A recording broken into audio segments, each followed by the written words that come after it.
You're listening to the Airline Pilot Guy Show. The view from our side of the cockpit door. WAPG. It's the Airline Pilot Guy. Airline Pilot Guy, episode 546. Yeah, he's up in the sky. It's the Airline Pilot Guy. Hello, you're listening to the Airline Pilot Guy Show, the view from our side of the cockpit door. With your host, Captain Jeff, broadcasting live from Studio 1A at former APG headquarters in Roswell, Georgia. Today's show is recorded on Black Friday, November 25th, 2022. Yeah, he's up in the sky. It's the Airline Pilot Guy. Get your ride as he's flying by with the Airline Pilot Guy.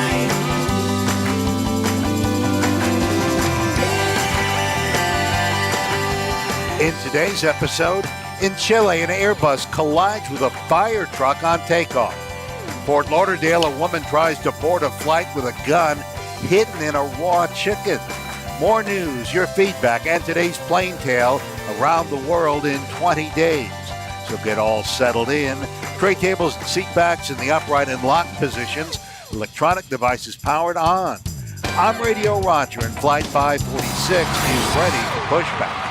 Thank you, Radio Roger. He is an award-winning TV and radio reporter, currently at the number one all-news station in the nation, 1010 Wins on 92.3 FM in New York City. Welcome to the Airline Pilot Guy Show. It's an aviation podcast covering the latest in aviation news and answering your great feedback. I'm Captain Jeff at a pilot. No, I'm Captain Jeff, a pilot at a major legacy airline based in Atlanta, Georgia. And joining us today from her lakeside studio in South... She's a doctor, skydiver, marathon runner, strength training junkie, IPA connoisseur, and commercial multi-engine instrument-rated backstabbing jumper dumper. It's Dr. Steph. Hey, Captain Jeff. This morning I'm a coffee drinking all those things instead of IPA because it's early still, but nice to be here with you all on Black Friday. Great to have you with us as well, and also joining us from his studio, professional photographer, former RAAF fighter pilot, retired Airbus A330, A340 captain for Virgin Atlantic Airways. It's Captain Nick. Hi, Jeff, and hi, everybody. Great to be back on the show. Christmas is coming. The geese are getting fat. Please put $1 in the old man's coffee fund. Okay. Not a great rhyme, but... Well, let's move on to from a place to stand and a place to grow and a place with lots of snow. From our studio in Toronto, retired financier and aviation enthusiast, spreadsheet master, and our producer, it's Liz Piper. Hello, everyone. All the snow is melted, though. Oh, but you'll get more. We will. Yep. Have a good show, you guys. Thanks. We'll hear you in my ear in just a few moments. And in the meantime, let's go ahead and do this. Here I am. I'm hearing myself. I can hear it, Liz, too. Yeah, they can hear me, too. I can hear you, Liz. Oh! Sounding good, Liz. Okay, that's just going to be fun. Stand by for news. You're not supposed to hear. Okay. Well, now our New first setup. little issue with the new setup. Never thought about this. Hey, we've gotten, we kind of made a little tiny dent in our 3-hour show. 3-hour show. A 3-hour so show. let's see. You're getting. Why is it that you're here at 3? Oh, I think I know why. Jeff has a new toy, everybody. Yeah. But he keeps At least saying one I can this talk problem about. isn't his new toy. Okay, outputs. Stereo out left. Aha. Stereo out left. Okay. Do I talk? Yeah. Yeah, I can still hear you. Well, of course I can, but We can hear So you, could too. we. But in a minute, I think that it's going to be so you can't. So let me go here to stereo out right. Turn off channel 3. Nice coffee mug, yeah. Oops. Nice. Ooh. Better than my generic Christmas Starbucks. Oh, you haven't got a generic. Yeah, I can hear you. I don't know, but which they've been using for a Starbucks month already, like Starbucks. Three. Starbucks is such nice coffee. I don't know why people don't like it just because it's everywhere. Commercial It's and still everywhere, great and coffee. costs Yeah. way too much money. Don't even Yeah, want to tell you what I yeah. paid. So for I don't this think they can morning, hear but you it was- anymore. No, can't hear Liz anymore. No, sadly not. Oh, that's terrible. I can't believe you said that about them. Horrible. We expect Okay. nothing less. Okay, so I think we have the routing fixed. Okay, very good. So we just played the news sounder, and this is good because I need to kind of do a little setup on this video. And where are we here? Okay, and let me I'm going to turn the sound off of this video and then pop it up there. And it'll be like B-roll while I'm reading the news story. Okay. Going here to Evernote. Poor Steph is staring, going, "Oh, what have I gotten into?" You know, this was a day off of work for me. Here I am. Hey, you can Yeah. leave it whenever you want, Steph. No, don't say that. She'll bugger off. Yeah. Well, the only thing I'm really doing at the moment is laundry. So Okay. when that beeps, I might find an opportune time to switch it so it doesn't Okay. start to mildew in the washing machine. Ugh. Ew. Okay. So, Liz, if you want, you see the video in the. Okay, and I've turned the volume off, so when I start this, you can just start playing that if you want. Okay. All right, our first news item is this from the Aviation Herald. There was a LATAM Chile Airbus A320-200 registration Charlie Bravo Hotel Bravo performing flight 2213 from Lima to Juliaca, Peru, with 102 passengers and 6 crew, was accelerating from takeoff from Lima's runway 16 at about 15:11 local time when multiple fire trucks with flashing lights and sirens sounding crossed the runway in front of the accelerating aircraft. The crew rejected takeoff at high speed at about 125 knots and wasn't able to avoid contact with fire truck number 3, which was the lead truck. Although the truck tried to turn around, turning right into the direction of the aircraft, the right main gear collapsed, causing the aircraft to veer right towards the right-hand runway edge, coming to a stop partially off the runway, about 2,500 meters down the runway. A fire erupted around the right engine. All occupants were able to evacuate the aircraft. 4 passengers received serious injuries, and 36 passengers received minor. The aircraft sustained substantial damage. Yeah, ripped the whole darn right engine off. And the fire truck was destroyed. 2 firefighters on board the truck involved in the collision did not survive. A 3rd firefighter on the truck involved received serious injuries. Let's see. Lima's airport authority reported all passengers were doing well and are receiving the attention of their teams. According to recordings, the fire trucks entered the runway without clearance. Fire trucks had been responding to another aircraft that had suffered mechanical problems. Actually, no, that's not true. At the time that this was written, I think that was the understanding, but apparently it was an exercise that they had planned, and the trucks were to proceed toward that active runway, but prior to it, turn right on a parallel taxiway.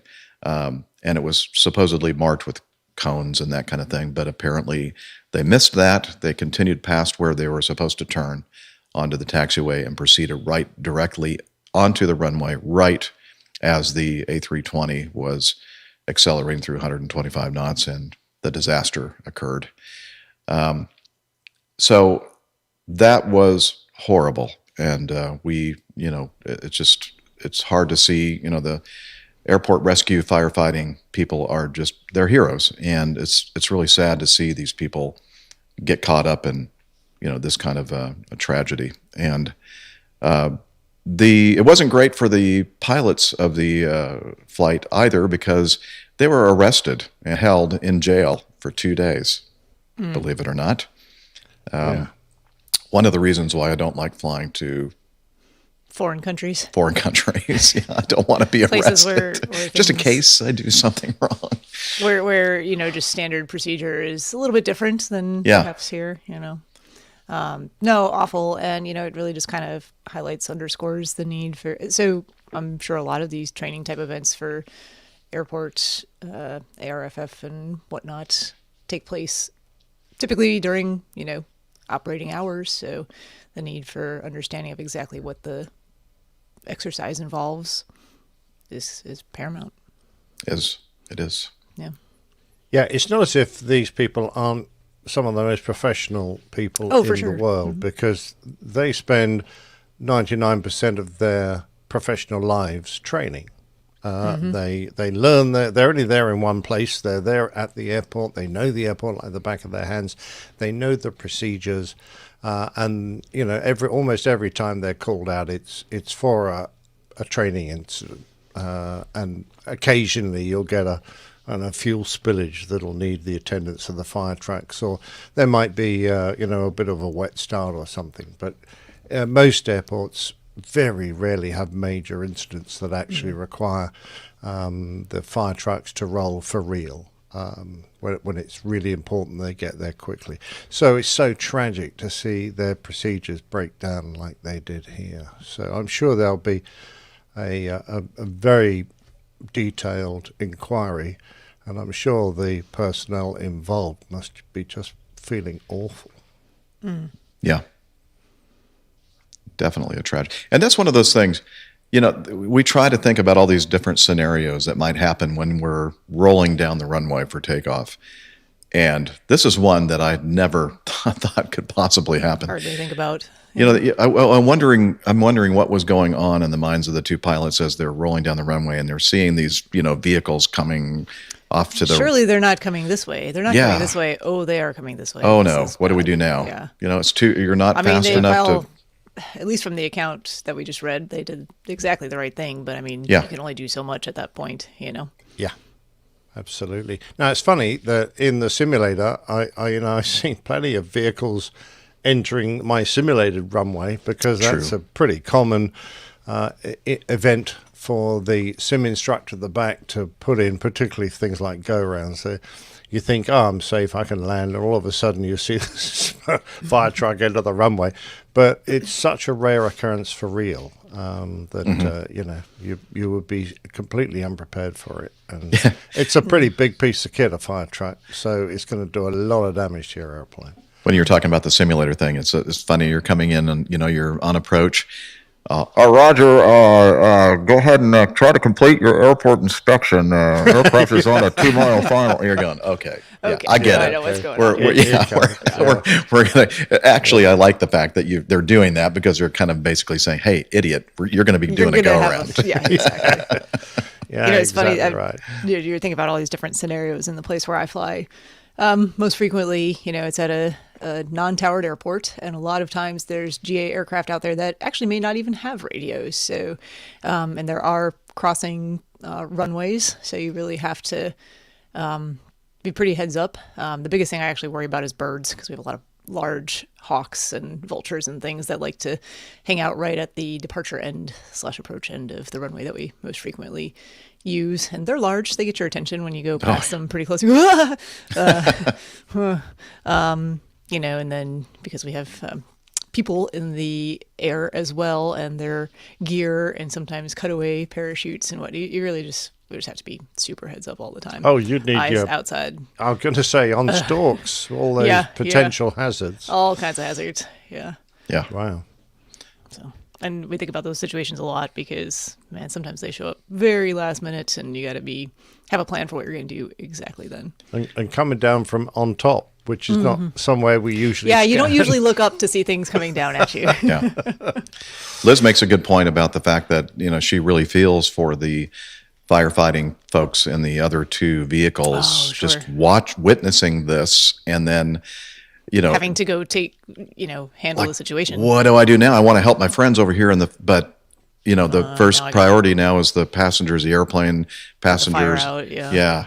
Oh, yeah. It must have been a lot of mixed emotions I'm sure. going on there. Yeah.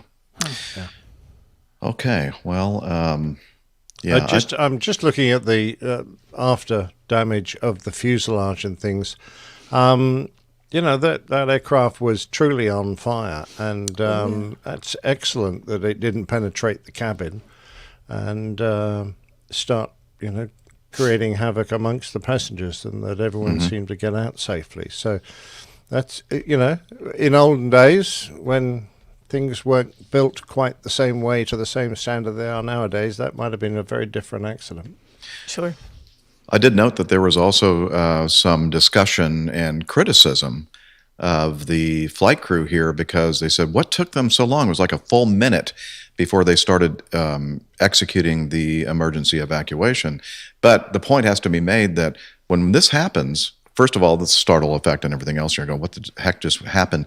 But we have checklists to run. We just don't go, okay, everybody run for your lives. We have to secure the engines. Hopefully they were really, just looking at how that, the fire and the smoke probably made it very difficult to ascertain where the fire was at that moment. So you don't just want to start opening doors where it might be very dangerous. You got to make sure you're proceeding appropriately, quickly still, efficiently, but sometimes it's worth that extra, half beat of time to make sure that you don't do something rash and unsafe. And you had those ARF vehicles there; they're already on scene. I mean, that it kind of they're in a putting way the fire was, out already. and you're communicating with them, and they're telling they're going to say, it's good for an evacuation now or not, or hang on, let's get some of the fire out first. Whatever. There's a lot going on, or potentially could be a lot going on. So, I don't fault them at all. I think they did a really good job here, based on what circumstances they were dealt with, or they were dealt. Yep. Agree. Okay, let's move on. But you did mention it. The pilots were put in custody. I mean, what is that about? I really just have to go. How on earth can your pilots operate and would be free to unburden themselves of the errors they make if they know that they're going to be slammed in jail and they might well be prosecuted? That might be the last time they see freedom for a long time. I hoped that the just policy that is reflected in most airlines would have got to all corners of the world, but apparently not. Nope, not yet. No. Yeah, obviously, Nick, though, they did this on purpose. Right? Yes. Okay. Yeah, absolutely, yeah. Okay. Well, let's move on to the second item. And this is also from the Aviation Herald, an Ameriflight Swearingen SA-227 Expediter, registration November 247 Delta Hotel. What do you like to call this airplane, Liz? The San Antonio Sewer Pipe. I've got a show title like that. Do you remember? Yeah, you have. Yeah. It was very nice. Was that the same airplane? I suppose it must be. Yep. No, I never. They were performing a freight flight, flight number 7141, from New Orleans Lakefront, Louisiana to Waukesha, Wisconsin. Really? Sure. I would say Waukesha. Waukesha? I thought it was Waukesha. I don't know. Maybe it's Waukesha. Staff! I don't know. Look it up. I could be wrong. Yeah. What? There's no way. I mean, staff, if you say it's Waukesha, then that's what it is. I don't know. I'll have to look at it. I'll have to get someone to tell me who knows for sure. Okay. So anyway, this airplane with 3 crew and 53 dogs They would have stopped the crew from touching anything. I thought that was monkeys, but okay. No. They were on Waukesha. You were right. Waukesha. Yes. Nailed it. was on. Oh yeah, I got to play. Well, I can't find the bell now. Was on an ILS approach to Waukesha's runway 10, cleared to land on runway 10 when the aircraft touched down at the Western Lakes Golf Club. They're going to put in well, a few they're holes. going there anyway, so let's save a bit of time. Yeah. Oh, got a snowy day. Yeah, that's what Liz says. At least it was snowing and they weren't too many people playing golf, if any. Yeah, that's true. Anyway, they were cleared to land on runway 10 when the aircraft touched down at the Western Lakes Golf Club, about 2.75 nautical miles short of the threshold of Waukesha's runway 10. The 3 human occupants received minor injuries. The dogs are being checked for injuries. The aircraft sustained substantial damage. The local sheriff's office reported there was a fuel spill of about 300 gallons of fuel following the landing. The aircraft reportedly belly landed on the golf course, went past a number of trees, which ripped the wings off the aircraft, causing the fuel leaks. Let's see. Well, it looks like they took out 3 holes. Yeah. Yeah. They touched down on the hole 5, went through hole 2, and ended up on hole 3. Is that like a par? I don't know. You know, I don't really play golf, so someone will have to tell me what the. so if you follow the Aviation Herald and you read the comments on this, every single one of them, I think, were doing all kinds of puns with dogs and barking, and it's kind of fun to read all those comments, but we won't do that. Anyway, on November 19th, the sheriff's office added that in interviews with both crew, the crew stated that they were fighting to maintain control of the aircraft, but then it took a death dive, they have in quotes. The aircraft was being removed on November 18th. Okay. Human Animal Welfare Society of Waukesha stated that the transport of the dogs was planned. Well, of course. The dogs are to become available for adoption. As of a triage has been set up by vets to assess the dogs, none of which received life-threatening injuries. I think I read somewhere else, right here in the next sentence. In the late evening, the society reported the dogs unbelievably only received bumps and scratches. And then, as Nick mentioned, workers at the golf club, located a few hundred meters away, saw the aircraft touching down on the 5th green, passing between 2 trees, continuing across a swamp. That's a bit of a hazard on a golf course, isn't it? Yes, the swamp hazard. Then 330 feet across the 2nd fairway, hit and uprooted another tree and came to a stop on the 3rd hole. Turns out they were thinking about removing that tree anyway. Yeah. So that was a good thing. The crew were trying for a hole in one, but they didn't quite get there. No, it didn't work. So the weather conditions. I'm looking at all these pictures now. It traversed all that distance, and the plane looks remarkably intact. I know. Yeah, it's pretty amazing, actually.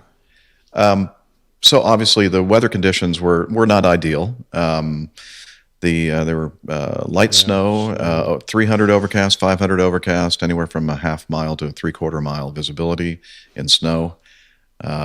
So, icing conditions very likely, and it's critical in this type of airplane. Well, it's critical in all airplanes, but that might, be a contributing factor to this whole thing. So, and somebody said that this airplane has some pretty nasty stall characteristics, and they have a stick pusher system, I believe, for it. And I'm wondering if that activated to attempt to save the airplane from crashing, and perhaps that did save them from losing their lives. Your airplane's got a stick pusher. Is there any way you could, if you had the muscles of Miami Rick, stop it from going full push? Yes, you can. Okay. Yeah, you can counteract fight it. Yeah. Okay. But it's a pretty high load. I don't know what the exact, foot-pounds of force or whatever are required. Right. But anyway, so hopefully we'll hear a little bit more. I have a feeling we're going to learn a little bit more about what happened here as far as the weather conditions and such. But they were lined up perfectly with this ILS approach on runway 10. I can also say that if you look at the Google Earth view of the golf course and the airport. That one's good too. You can see it's a major interstate right there that they were just about to cross over. So this could have been a lot worse if they had ended up landing on the interstate, and could have involved a lot of innocent vehicles. Yeah. Yeah. All right. Good thing though, everybody survived it, and the dogs seem to be pretty good. There was a report now that the dogs have a fear of flying. Yes. What I was going to say, with the publicity, the dogs probably stand a much better chance of adoption now. Yeah, I bet you're right. Yeah, they go, oh, those dear things. Yeah, exactly. All right. We have an update on this is some time ago, back in 2014. You remember the Malaysia MH17 flight that was shot down by a missile. The Joint Investigation Team, JIT, held a press conference back in 2019, basically naming and prosecuting 4 individuals, including Igor Girkin, who appeared prominently 20 minutes after the shootdown by claiming the separatists had shot down a Ukrainian AN-26, a message which was quickly removed from both the separatist websites and all Russian media sites after it became known that the claimed AN-26 shootdown, in fact, was a Boeing 777. I don't know how you confuse those two airplanes. One's a similar. small Yeah. turboprop, and one's a very large, twin jet aircraft. Anyway, another individual indicted Sergei Dubinsky, Oleg Pulatov, and Leonid Karchenko. And the reason why we're talking about it now, the update is that on November 17th of 2022, the court in Netherlands, The Hague, ruled that Igor Girkin, Sergei Dubinsky, and Leonid Karchenko worked together to bring the Buk missile system from a Russian military base to the Ukraine and into position for the launch. There is plentiful evidence that the missile was launched from a field in rebel-held territory. The court reasoned there's no reasonable doubt possible. The court stated that even if the shootdown of MH17 amounted to a military miscalculation, such an error does not change the intent. The 3 men were convicted for life imprisonment, but are unlikely to serve the jail time due to them living in Russia, which does not permit their extradition. Excuse me. Oleg Pulatov, the only defendant represented by a lawyer, was acquitted due to lack of evidence. Prosecution and defendants have 2 weeks' time to appeal the verdict. It was pretty inevitable, having seen the information that came out during the trial. It was all very conclusive, having really tracked that missile system through on its journey to that field and then out again. They knew exactly who it was, and they knew they might have been aiming at a military transport, but the fact that there were civil airliners flying overhead and the missile was attracted to one of those instead, or perhaps the targeting operators just picked the wrong aircraft, is irrelevant. They shot down a 777 full of innocent passengers. And those people need recompense from the Russian government, and they need to see those men in jail. Yep. But as I said, sadly, they'll probably never see a day of jail time because of the... Russia's not even acknowledging that it was anything to do with them, which I think is appalling. Yep. Well, they've been involved in a lot of appalling things lately. Yeah. Steph, this next news item occurred very close to where you reside and work. Mm-hmm. And would you like to take it? Sure. Okay. So this was from Thursday, I believe. Oh, no, Tuesday. Today is Thursday. I'm all off on holidays. Actually, today's Friday. Today is Friday. See, I have no idea what day it is. If I don't work for like on a normal schedule, I have no idea. Where am I? Who am I? Where am I? So, I have no idea. But I believe this happened on Tuesday. So yes, Charlotte meteorologist and pilot from local news station WBTV were killed in a helicopter crash, which occurred just off of Interstate 77 here in Charlotte. Officials say the 2 dead. Oh wait, let me go down here. Let's see. A pilot and meteorologist died in a helicopter crash around noon on Tuesday, and just after 3 p.m. they confirmed the victims were meteorologist Jason Myers and Sky 3 pilot Chip Taeg. The crash happened in a grassy area just right next to the highway, close to Tyvola and Nations Ford Road. According to medic and other emergency officials, 3 other people were transported to the hospital. The WBTV family is grieving a terrible loss, the station said in a statement. Our news helicopter Sky 3 crashed midday. We are working to comfort their families in this difficult time. Let's go down here. So there's some eyewitness accounts. It says, this was from The police chief, Johnny Jennings from Charlotte-Mecklenburg Police, says it looks like a heroic incident where the pilot tried to avoid injuring anyone else or putting anyone else in danger. The crash shut down all southbound lanes of Interstate 77 for close to 4 hours. Yeah. So, yeah, a busy stretch of interstate very close to where I live and work, and I travel that section of highway all the time, know exactly where that was that happened, and I don't think we have a whole lot of information yet about what caused this crash or any thoughts on it, and I don't know enough about helicopters to know why, they would have not been able to avoid that outcome. So. Yeah, I think it was Robinson. Yeah, did I not read that part? I'm sorry. Oh, you may have. I may have missed that. This news story kind of jumps around a R44. lot. Yeah, it was does. R44. R40. Yeah. And it was nice weather that day, so there wasn't any weather issues per se. It was sunny, light winds. I thought it was interesting, Steph, that it was a meteorologist in the helicopter for traffic. Does he do traffic reports too? I don't know. I saw a comment about it, and I don't know if it was true or not, but something about a familiarization flight for him. Like he didn't normally go up in the helicopter, and it was kind of I don't think that was part of his normal job, normal routine, unfortunately. That's sad. Yeah. But yeah, big news here in Charlotte. There's a good outpouring of support for these guys and their families, especially so close to the holidays. But all right. Well, if we find out anything more about it, I'm not sure that we'll hear anything more about it. If we do, I'll let you know. Sounds like maybe an engine failure. I think I saw some comments that he did a great job avoiding. I think he was probably just trying to, have a favorable outcome. I mean, I think probably more than anything, just fortunate that it ended up in the grass right there next to all 4 lanes of highway instead of actually on the highway. But you can see from that picture that just right off the side of the highway there. You see this all the time, especially like with military aircraft ejecting. Oh, the pilot did a great job keeping the airplane from doing, and I think Nick will agree. Well, he probably didn't plan that. Absolutely. Let's get out of this thing.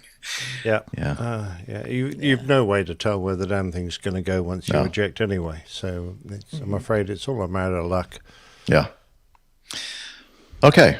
Well, this next news item is from CNBC.com, and it involves an Envoy Air flight that they provide connection service via American Airlines, and I don't know if they're wholly owned. They're wholly owned. Are they? Wholly Okay. Owned. Envoy Piedmont PSA. Wholly owned American. So they're wholly owned by American Airlines, and this occurred just a few days ago. I think this was Saturday night. So last weekend. Okay. And so what I'm going to do, Liz, is I'm going to play the audio, and then you feel exactly. Okay, great. We're on the same page. All right. So here we go. We're going to listen to some air traffic control audio of this incident. 3556, turn right, heading 040, runway 28 right, November 5, clear for takeoff.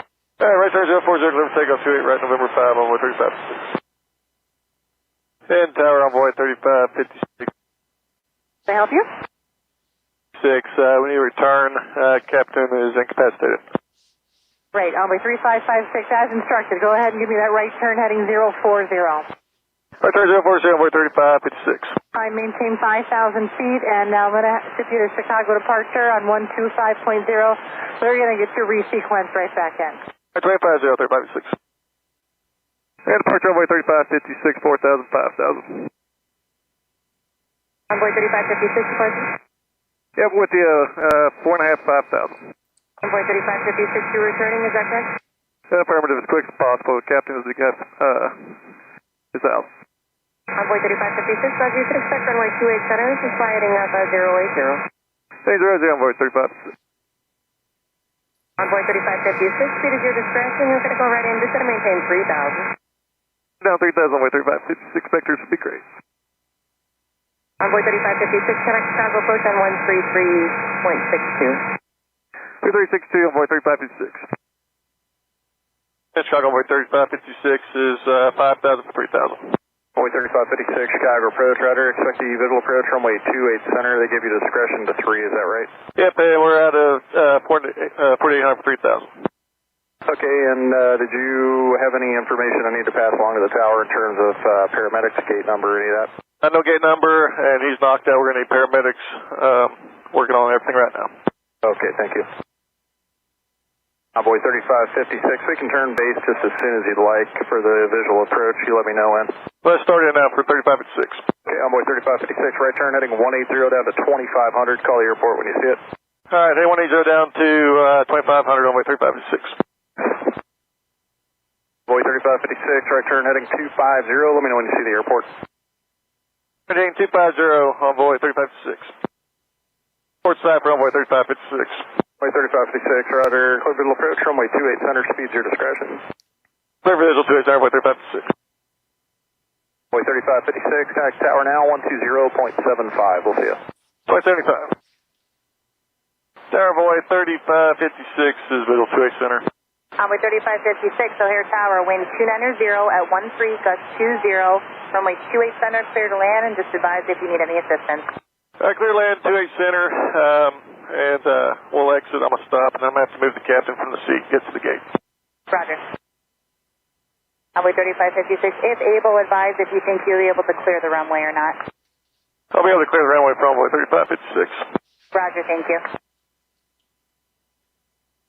Envoy 3556, when able, make a right turn to exit the runway, and then whatever is easiest for you, if you want to make a left or a right turn on Papa, whatever works. I'll try to make a right turn on Papa, then I'm going to stuff the aircraft so I can get in the left seat. And just advise if you want paramedics out there now, or if you want to do what you need to do, just let us know. Roger that.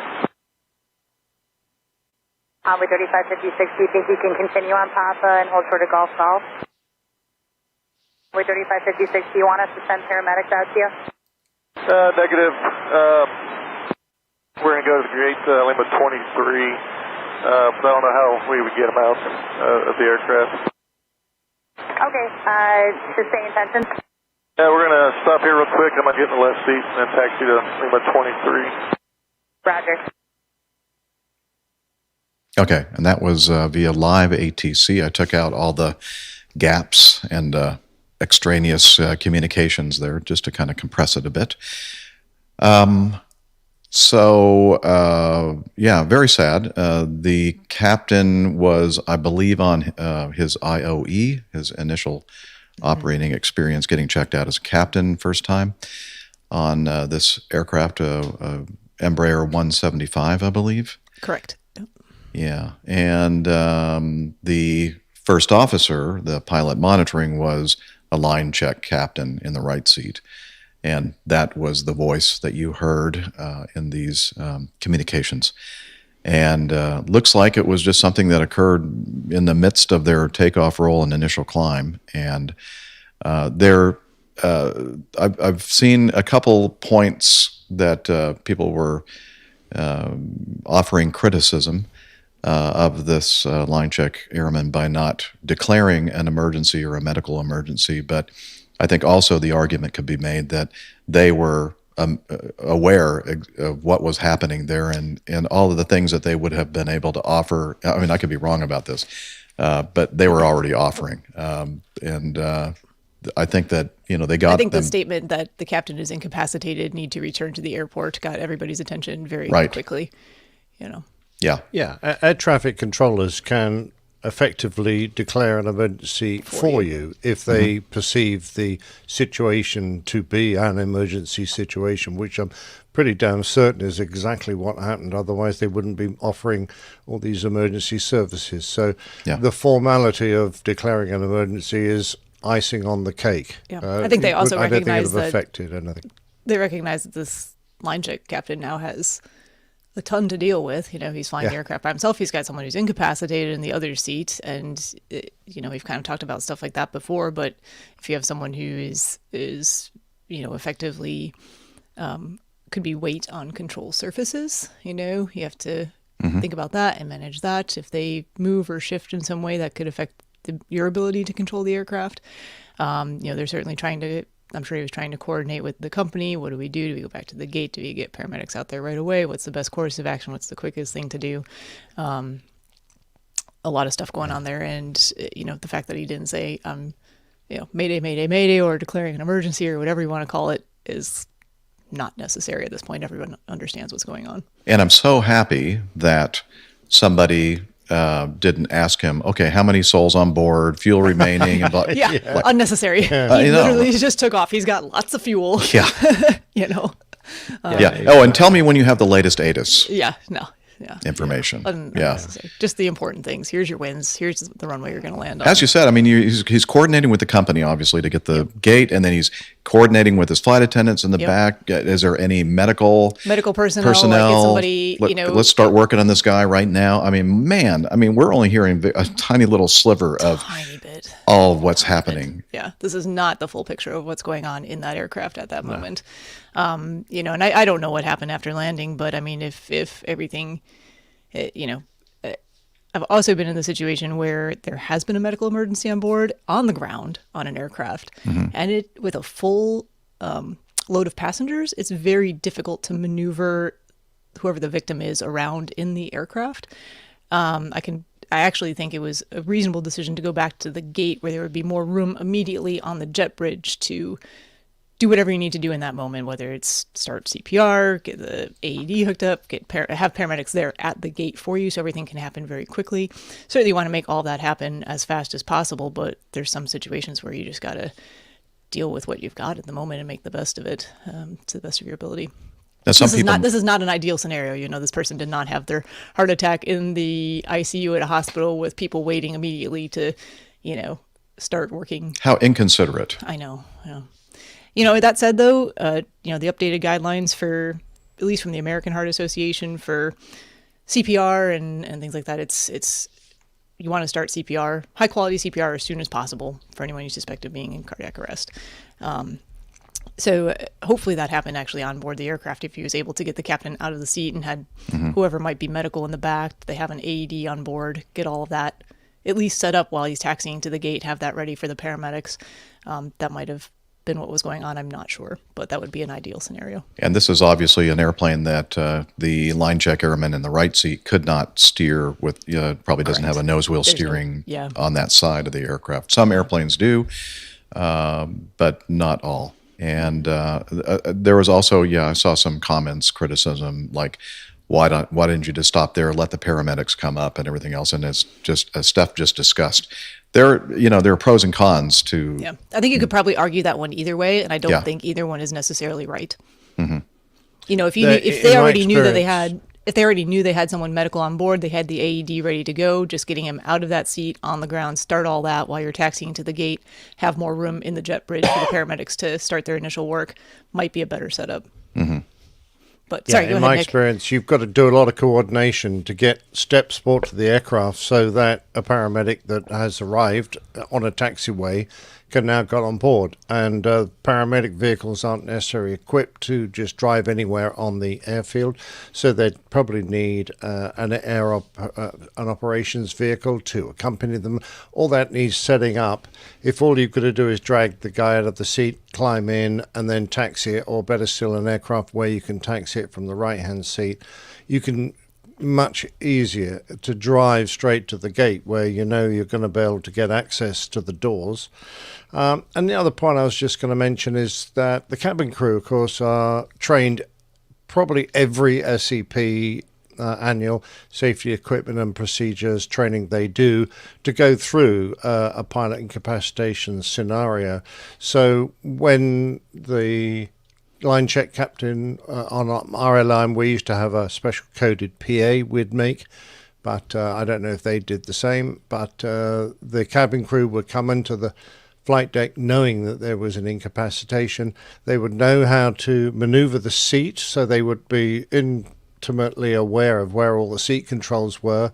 They would recline the seat, move the seat back and away from the controls so that if the pilot did go into any kind of a spasm, they couldn't interfere with the controls. They could start CPR with him in the seat since it reclined. And if they needed to pull him out, then they would be able to do that. They wouldn't fire the defib with him in his seat, but certainly once they got safely on the ground, they could perhaps get him out of his seat and do it then. Certainly on this airplane, they needed to anyway, so that the guy could continue to taxi in. I suspect there's not nearly as much room in the cockpit of the Embraer 175 as there was in the Airbuses that you flew, but it's a good point knowing how to maneuver the seats in such a way that... It would have been a very funny-shaped airplane if there had been.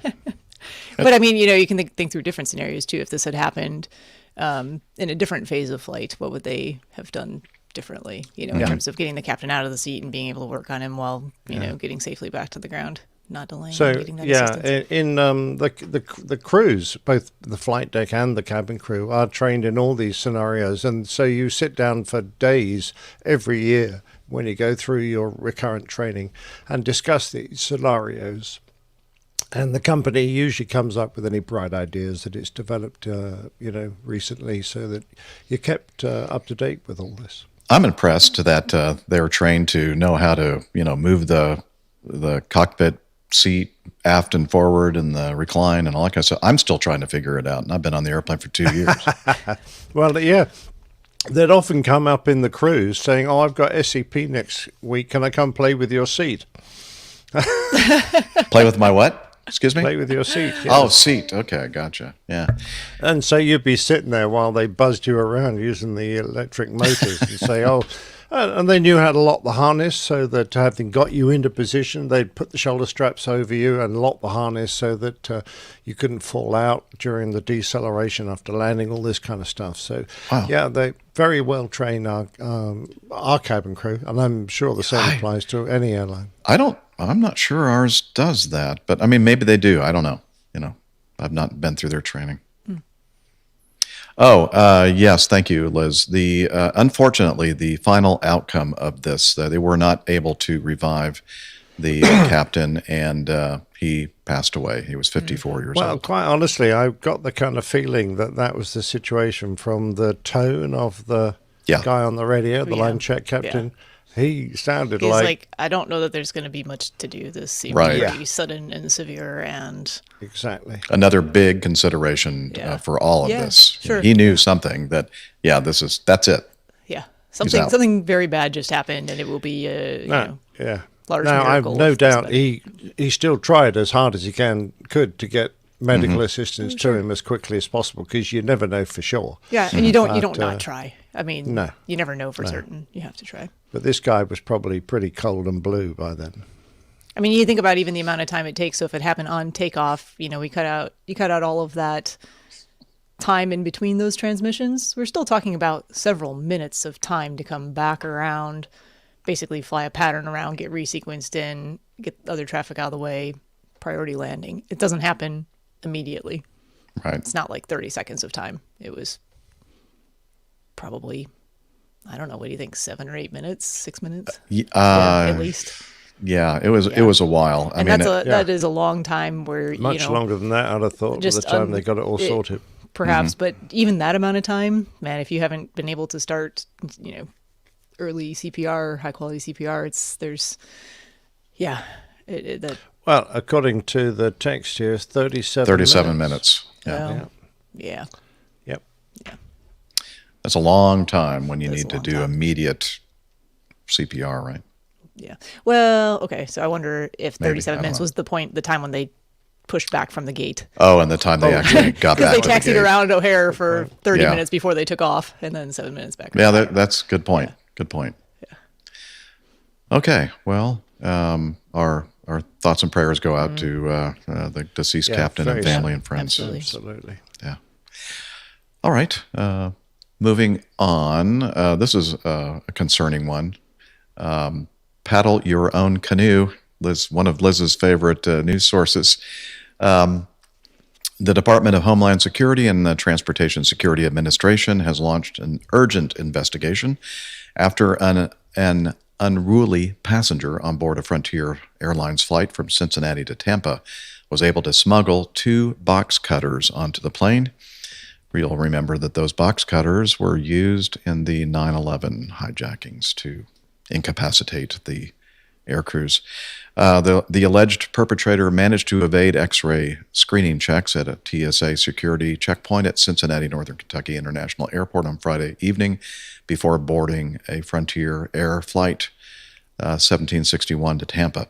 During the flight, the man allegedly threatened to harm other passengers and flight attendants after he was spotted with one box cutter. The threat was deemed so serious that the pilots made an emergency landing at Atlanta Hartsfield, where local law enforcement took the man into custody. After his arrest, the man was searched and a second box cutter was found in his possession. Box cutters and other blades and knives have been prohibited in the airplane cabin since the 9/11 terrorist attacks.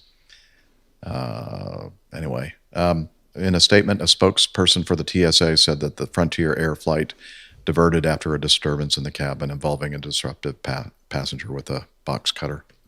The cockpit was secure. Passengers were deplaned in ATL. The FBI and Atlanta Police Department responded to the incident, took the suspect into custody, and the flight was canceled. And they talk about finding the second box cutter after they were doing a thorough, search. Yeah. Thank you. Okay. And then it goes on to talk about how there have been a lot of failures detecting weapons, knives, box cutters, and the sort at several airports around the country. And the failure rate has been said to be as high as 95%. That was in 2015, although it's not known whether recent improvements in screening technology have had a positive impact on the failure rate. Yeah, it's like an incredible number of... Although it's amazing to me that they are always very interested in my sports gels, like nutrition gels. That is the most dangerous thing you can possibly take with you on an airplane. Like, it's basically mushed up apples and thing. Like, it's like applesauce. Mm-hmm. Yeah. Yeah. So, I mean, who knows what the intent of this guy was? I mean, it sounds like, fortunately, he didn't have much of a good plan in mind, but quite disturbing that, nonetheless, he was able to get through security and then become disruptive. Maybe he was just like a frustrated drywall person. Installation tech. Yeah. Because that's what they... Yeah, box cutters. Liz thinks that maybe he thought he was on one of iHall Box's flights. I'm just here to open the boxes. I'm here to break down the boxes. Where are the boxes? Somebody told me there would be boxes for breaking down. No wonder he was kind of unruly. Yeah. It's like, this is not what I expected. All these people going to Tampa. Oh, man. Well, here's another incident involving the TSA. And this one is more amusing to me for some reason. But. Yeah, from Paddle Your Own Canoe again, we have this. For some reason, a passenger trying to fly to Haiti from Fort Lauderdale Hollywood International Airport decided that they would attempt to conceal a handgun in the cavity of a raw baking chicken inside their luggage. Thankfully, security, they'd never be able to see that thing inside of a chicken. You can't see through a raw chicken on X-ray, of course. Everybody knows that. That's common logic with how X-rays work. Thankfully, security screening officers from the Transportation Security Administration discovered the fire harm, which had been tightly wrapped in plastic and then placed inside the chicken. Let's see. Firearms are not permitted to be carried in hand luggage and must be stowed and unloaded and locked inside a hard-sided container. Passengers must declare the firearm to the airline, and for international flights, additional checks must be made with U.S. Customs and Border Protection. In this case, the unnamed female passenger had quite clearly failed to adhere to any of these rules and was barred from flying. I don't know. What's the difference between an American chicken and a hard-sided container? Oh, really? Now you're criticizing our culinary... I think he's criticizing our hard-sided containers. Oh, okay. He's saying they're soft like it could have been a rubber chicken. Was it a rubber chicken? True. This appears to be an actual chicken. Now, Unclear if it's still frozen or not. In a related story, did you hear about the one at another airport? Somebody was bringing a raw turkey, had a machine gun inside that darn thing. Well, it's a bigger bird. Yeah, bigger bird. Just kidding, of course. Let's see. Amazingly, the TSA. Now, I'm not sure how I feel about this. This is a serious incident, but the TSA took a lighthearted approach to dealing with the incident and some foul jokes on the agency's official Instagram page. FOWL. The plot chickens as we barrel our way closer to Thanksgiving. For us, it's a time to be thankful that our officers are always working around the clock to keep you safe. Oh, gosh. Take, for instance, this hen you believe it find at a Fort Lauderdale Hollywood International Airport. We hate to break it to you here, but stuffing a firearm in your holiday bird for travel is just a waste of time. This idea wasn't even half-baked. It was raw, greasy, and obviously unsupervised. The only roast happening here is this poor packing choice. Whether you like it or not, these are rules for traveling with guns. There are rules for traveling with guns and ammunition, so don't wing it. Roost over the proper packaging info through the link in our bio. Okay, yeah, it gets worse and goes on. Yeah. Yeah, I'm with you. Maybe, I don't know. Cavity searches for everyone after these two items from iHaul boxes. Or Bob I feel like says. there's a Wayne's World joke in there somewhere. That's for sure. A pretty impressive statistic, though. Last week, TSA revealed that its officers had detected more than 700 guns at Florida area airport security checkpoints since the start of this year alone. The vast majority were loaded and had a round chambered. Now, that's the worst bit. I mean, if you're carrying a gun around, at least keep unloaded. Nothing. Yeah, what are you thinking? Chamber. What are you thinking? No, don't have a round Come on, chambered. Florida man. Yeah, Florida man. Yeah. But, sadly, it happens even at other than Florida airports, too. Yeah. People here like their guns, too. Yeah. Okay. Well, so far, I've made it unscathed. Nobody's shot me, and I have about a year to go. Yes. Fingers crossed. You think they're going to stop shooting you just because you retired? Oh, well, in the airplane at least. Oh, fair enough. They'll be shooting at me in my RV going down the road, probably. Yeah, that's right. Trying to hijack you. Yeah. All right. That's it, I guess, right, Liz, for our news today? And, yeah, all right, let's hit the... Okay, here we go. Getting to Know Us, the segment of the show where we get to find out what's been happening with members of our crew since the last episode.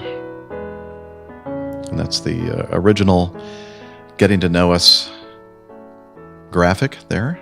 And Liz says because... Oh, there's the updated one. Okay. We can tell which one Liz prefers. Yeah, she's saying that because Rick and Nick C weren't with us today, she thought she'd go with the OG. I see. Yeah. All right. Let's see. Steph, it's been a little bit since we've seen your beautiful face on our I don't remember program. when the last time I was here was, and I'm sorry about that. It's been life happens. It's been quite busy at work. So we'll start with some good news that I was voted into partner position with my job. So wow, very exciting. Good job. Yeah, which unfortunately I think means now I actually have to work even more. So yeah, that's no good. It's a good thing. I mean, can I not be a partner now? Can I? Personally and professionally, it's a big deal. So you don't get more holidays. That's not fair. Well, just the more time I spend there, I get more time off. But that really has nothing to do with that partner track. Yeah, but there's a lot of other perks that come with that. So, it's very exciting. And my apologies for having worked so much. I think I've mentioned this before, as we get close to the holidays, usually from October on, especially in this country, the way our insurance system is set up, everyone realizes they've met their deductibles and they don't have to pay out of pocket for anything anymore, or at least not as much. So now is a good time to do everything that we've been putting off for the past 10 months or so.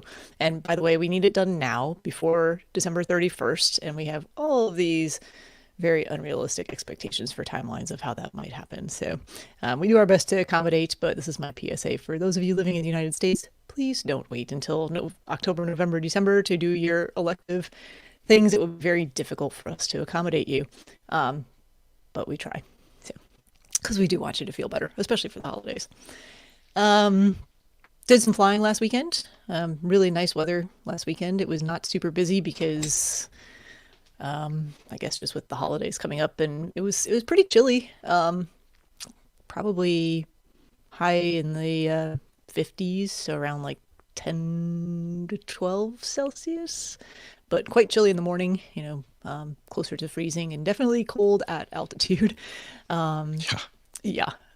So of course I managed to sneak in a jump for myself as well, and it was chilly. It wasn't terrible though. But nice to do a little bit of flying and get back into. I hadn't flown in, I don't even know, probably close to 4 weeks, just because trading off with other pilots on weekends and then some bad weather weekends and other things. So it was nice to get back up in the air and do a little bit of that. And then not flying today or yesterday, obviously Thanksgiving, and going to visit with friends tomorrow, which we normally do for Thanksgiving out in Tennessee. So Oh yeah, and the ghost pepper or whatever it is that these are the friends that we've done the one chip challenge with previously. Apparently they were for sale at a gas station, a local convenience store nearby, just recently, and a friend sent me a picture of those. I was like, which gas stations did I need to go buy some of those? But I never found out.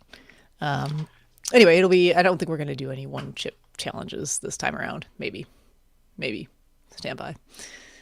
So not flying this weekend. Today is rainy, Sunday is rainy, so I don't think I'll get a chance to do much outdoor stuff this weekend, but that's okay. I've got a lot of indoor chores to attend to, which is my intention for today and Sunday when I return home. I was really planning to get a whole lot of things done, but I'm a little concerned I'm going to be a little bit slower at completing tasks because Why? I went ice skating on Wednesday night with a friend, and I'm actually decent ice skater.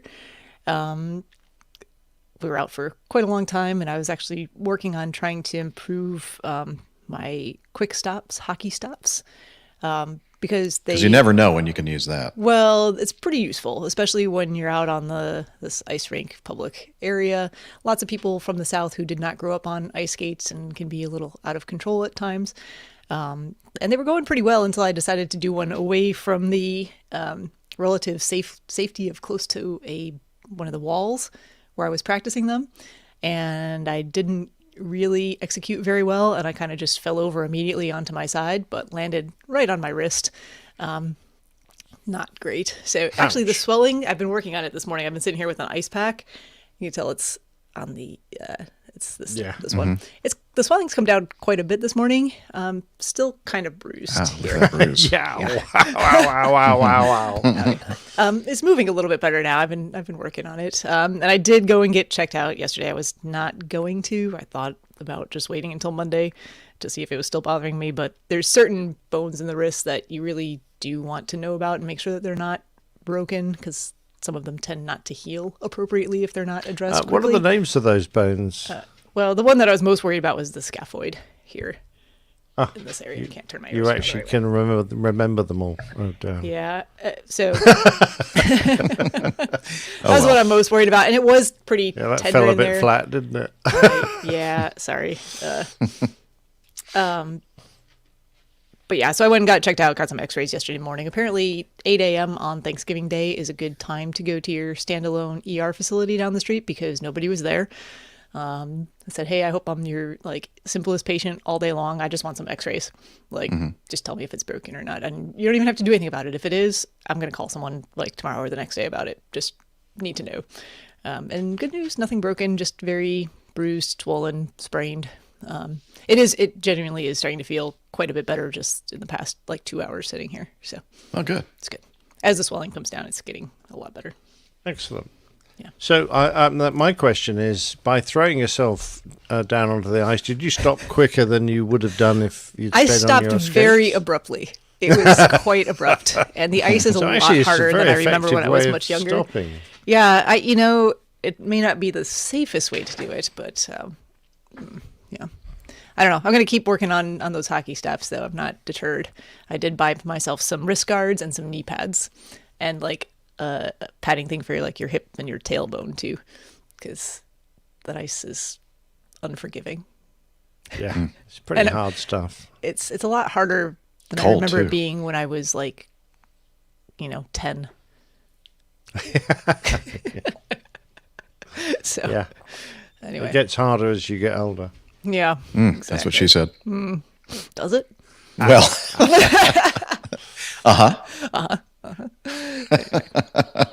So that's been my last couple of weeks. Lots of work, some flying, and minor injuries. So well, congratulations again on becoming a partner. Yeah, thank you. That's great. yeah, All right. And we hope that your wrist heals quickly. yeah, it'll be fine. As Neil says, physician, Heal heal thyself. Yes, exactly. Working on it. Yeah. Actually, when one of you guys starts talking, I'm going to put my ice pack back in the freezer because it's no longer Ice. cold. Just cold water. Okay, Nick, Captain Nick, what have you been up to, sir? I know you've been busy. Yeah, I have actually. I've had a lot on this week. First thing really was me giving a lecture to the Royal Aeronautical Society at Brooklands Museum, which is a fantastic aviation and motoring museum. The place has got a fantastic history. Brooklands used to have a banked racetrack around it. They still got part of it on view, so you can actually go and look at. They've got some amazing airplanes. PT UK had their, I think, 400th show at Brooklands, and it really was brilliant. But I was invited by Paul Sternberg, and he's the gentleman on the right-hand side of that picture. And with him is another chap from the committee. He used to work for Virgin, actually. Paul Robinson, engineering side. He looks after the VC-10 they've got there. And also met John Dunn, the chairman, who sort of wrapped up the evening. But it was very pleasant. You kind of have a nice sit-down meal and some wine and beer. And then while everyone's feeling very mellow, I stood up and gave a lecture. So that was extremely nice. And off the back of that, I've already had a couple of people asking if they can have that lecture at their organisations. So I might be going to the Hawker Association before long. And I've got another RAES talk over at the Isle of Wight next year.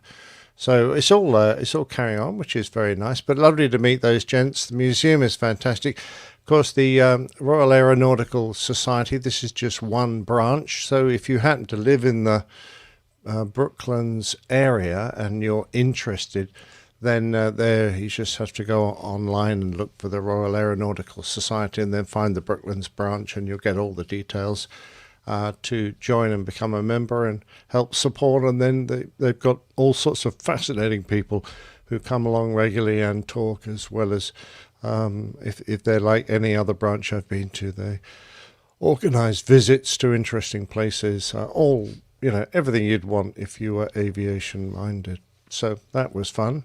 And then I got a lovely visit from the most amazing Sam. And I think the best thing, Sam Dawson, I think the best thing is to play the audio, and I'll just pick up on that at the end. All right, here we go. Thanks. Hi, Jeff. It's Captain Nick. I'm here in the lovely Hawkley Inn, what a pretty traditional British pub, English pub, really, that we got driving up a tortuous single-track road, which you're very familiar with. And I'm here with Sam, who has just flown in from Newark, if I'm not mistaken, and landed only a short while ago. He's grabbed an hour or two of sleep, and now he's come down for a little meet-up. We're going to take him back to our place, and he's going to enjoy, hopefully, the delights of steak and kidney casserole with some dumplings. So I'm going to introduce you to Sam, and he's going to tell you his life story. Sam, lovely to see you. Thank you. Great to be on the show, I guess. I'm sure it is. I hope it is. Tell us a little bit about yourself. Let's see. I grew up on Long Island in New York, And then that's where I got my love of aviation, was watching planes come in and out of LaGuardia Airport, flying overhead, and there's a seaplane base there as well, watching the seaplanes take off and land. That's what I always wanted to do. I had a godfather who's a pilot in the Dutch Air Force as well, so I got to listen to his stories from World War II, stories about a great uncle who flew in World War I and World War II. And so after university, I went to the Army as a helicopter pilot, started out flying the small TH-55. It's a two-seater trainer helicopter, moved on to the UH-1, eventually the UH-60. Flew that for some time, was an instructor in it as well. After doing an instructor pilot tour, I went to the special operations side of flying in the 160th. And then I decided that I really had reached my level of competence and wanted to go on and be an airline pilot. My wife supported me in that, so that's what I went off and did. I only had helicopter time, however, so I had to fly airplanes. So I did some flight instructing, hauled checks around. That was something we did in the United States before electronic checks. You'd have to haul the canceled checks around the country, and I did that to build up my fixed wing time. Then flew for a regional, flew the mighty ATR 42 and correction, just a 72. Lovely turboprop. It was a great aircraft. Moved on to the CRJ, the 200, 700, 900 series. Then, of course, 2001 hit. A65 rule in the United States, the 2008 recession. So I kind of bounced around flying different jobs, went back to a regional. Then was lucky enough to get hired by a private company called Coletta. Matter of fact, I think it's Miami Rick, one of his competitors. Oh, really? And I was lucky enough to fly the 747 for a while. Oh, excellent. You must have enjoyed that. Oh, that was beautiful. Yeah, flying all over the world. I've never met someone who's actually flown the aircraft who doesn't like it. No, it was the easiest airplane ever to land. You really had to almost try to have a bad landing in it. 16 trailing length, huge landing gear down there. It was a joy to fly. So I did that for a little while and then got hired by United Airlines, which was better for the family life, a little more time off. The international cargo flying, that was 16-day trips, going around the world sometimes twice in 2 weeks. Wow, that's heavy. That's really tough flying. Yeah, but it was enjoyable. You'd wake up in the morning, look at your company phone, and you say, where is that? I've never heard of that. Where is Djibouti, Africa? Yeah, good question. That kind of flying. Yeah. So it was that part was very enjoyable. Overnights in Hong Kong, Istanbul, places like that. So that part was beautiful. So then I went to United, flew the 737, and I'm now on the 757, the 767. So in a short capsule, that was my life as a helicopter, as a pilot. And I did finish up flying in the reserves in the United States. I was able to fly with the UH-60 unit and did a tour deployed as well with them. Where to? Kuwait, with flying around Kuwait and Iraq. We did southern Iraq from Basra, where the Brits were, all the way up to Babylon. And that was a great memory. I actually got to land several times in Babylon and walked amongst the ruins of Babylon. Wow. Which not many people can say they've walked around the ruins of Babylon. So that was one of the memorable parts of that. It seems that whenever you're on a trip, you don't sit in your hotel and watch the telly. You're out doing things. What are some of the things you've enjoyed around the world? I love hiking. I've hiked up Victoria Peak in Hong Kong. Hong Kong, yeah. Dragon's Back in Hong Kong. That's a hot and difficult journey at times. Yes. Another time, I took a ferry out to the Princess Islands in Turkey, and that time I actually rented a bike and rode up to the top of a mountain there. Not a mountain, a hill, large hill mountain there. And they have a monastery at the top and had a beer overlooking the harbor of Istanbul, which was beautiful. Man, so many. That's what I love to do. When I get to overnights, I've got these pants and my shoes, and I'll just try and go hiking and try and fit in as best I can. I remember one story. I finished hiking in Hong Kong, coming back from Victoria Peak, and I had on actually jeans, black jeans, and a black T-shirt. Oh wow! You must have been melting. Well, I was trying to kind of blend in so I didn't look too much like an American. And I looked around the train, I realized everybody was dressed like me, and I was a trendsetter. And then the doors opened to the train, and I saw the riot police. And I realized I had somehow got mixed up in one of the riots. Not the protest, it was a protest. Fair enough. And I guess the police kind of noticed my look of alarm that I realized I was in the wrong place. And they kind of waved me over and kind of pointed me where to go and get out of the way. So I went scurrying off because the last thing I needed was my company to get a call that I was arrested at a protest and thrown in jail somewhere. So, but yeah, that's one of the things I've really loved is just going all over the world and seeing these things and hiking around and having a beer in a pub in the English countryside. Absolutely. Yeah, well, of course, I love it all the time. I don't get to do so much of the round the world bit, but your little story about the police there reminded me of being in Hong Kong, and I wanted to get some pictures of the aircraft going over the checkerboard into Kai Tak. So I found a tall building in the middle of that final turn, and I saw a fire escape, so I clambered up this fire escape and got onto the roof of this building, and I'm there with my big long lens, and I'm taking pictures of the aircraft, and then I sort of it was a quiet patch, so I'm looking around, and I suddenly realized that I climbed on the roof of probably a Catholic girls' school. And there I was sitting on the roof with this great big long lens thinking someone's going to arrest me, and I was due to fly home at like 5 o'clock that afternoon, and I was going, oh no, this is going to be impossible. But luckily I managed to get down and no one saw me. I never had the pleasure of doing that approach in there. They had already changed over to the newer airport. What a shame. Yeah, so yeah, I did not mind you, get the new airport has its difficulties, doesn't it? Yes. I know we have to be very careful about the departures because of noise abatement. Yeah. Much more strict than even London. And if we violated that, we probably, as we landed, we would get a text message to call the company that they wanted to have a little chat with us about the fine they were about to get. So. Well, I remember getting a fax from the Emperor. Well, supposedly it was from a department of the Emperor of Japan, asking me why I didn't put my gear down at 14 miles on the approach.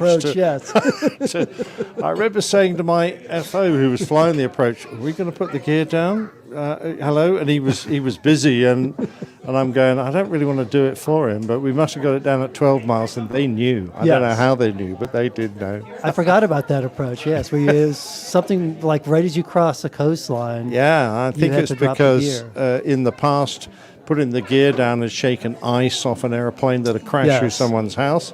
So now they wanted you to put the gear down over the oceans in case it happened again. Yeah, I remember that. Hey, look, we're going to have great fun chatting, but I won't bore Jeff and the audience with our reminiscences for any longer. Lovely to meet you. Yes. Thank you very much indeed for making the trip out to see me in the countryside. And I wish you all well for your flight home tomorrow. Thank you very much. Okay, Jeff, thanks. Back to you in the studio. Well, thank you, Nicholas. Let's see. I guess we go back to, there we go. This view. How about? Yeah, wow. That was, now, sadly, it looks like Sam took off with your lovely wife. Yes, well. And your car. And your car, my car, your lovely car. Well, it's all right. I got the car back, so everything's fine. Wow. Shh. Good thing she doesn't watch the show. In fact, Sam swapped her for this nice little who's the winner? Yeah, that's right. Shot glass. Having a shot glass, yeah. And my lovely wife has got an ornament for the tree. And for those of you who know West Point, that is Washington Hall. So there you go. That was very nice. Anyway, a delight to meet Sam. We could have, in fact, we did. We chatted for hours. I'm very glad I didn't record anymore because it was quite long enough, but it was great. He was so easy to chat to, and we had some great mutual experiences that we could talk about. So that was fun. Nice.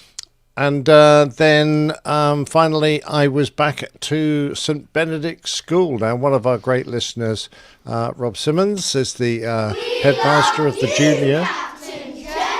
Don't they? They love Captain Jeff. Oh, but you know what? See? They They do. love the Airline Pilot Guy show. Yes, when I was in uniform last time I was there, so I must have been still working. So it's been a few years since I was there. But Rob is an avid listener of the show. Thanks very much indeed for inviting me again, Rob. And I gave them a talk about flying an aircraft from New York to London, with all their sort of information and fun bits. And there was one particular lad who knew everything there was to know about flying an airliner. So I was very impressed. That was great fun. So. I told you he was planted there by Miami Rick. Yeah. Well, he certainly could have rivaled Miami Rick for his technical knowledge. I was very impressed. Look out. Yeah. So thanks very much indeed for having me across there, St. Benedict's. And that's really been a very busy week for me, but I've had a thoroughly good time. Thoroughly enjoyed it. Excellent. All right. My turn now. Yes. So I flew a trip earlier this week, Monday, Tuesday, Wednesday trip, I believe. Yeah, I got home the day before Thanksgiving. And while I was in Little Rock, I managed to meet up with a couple of listeners and made a recording. So here we go. Try it again. So I'm here in Little Rock on a layover and decided to walk into this really nice restaurant. And wow, I ran into some people that have sent... No, actually, we planned on doing this.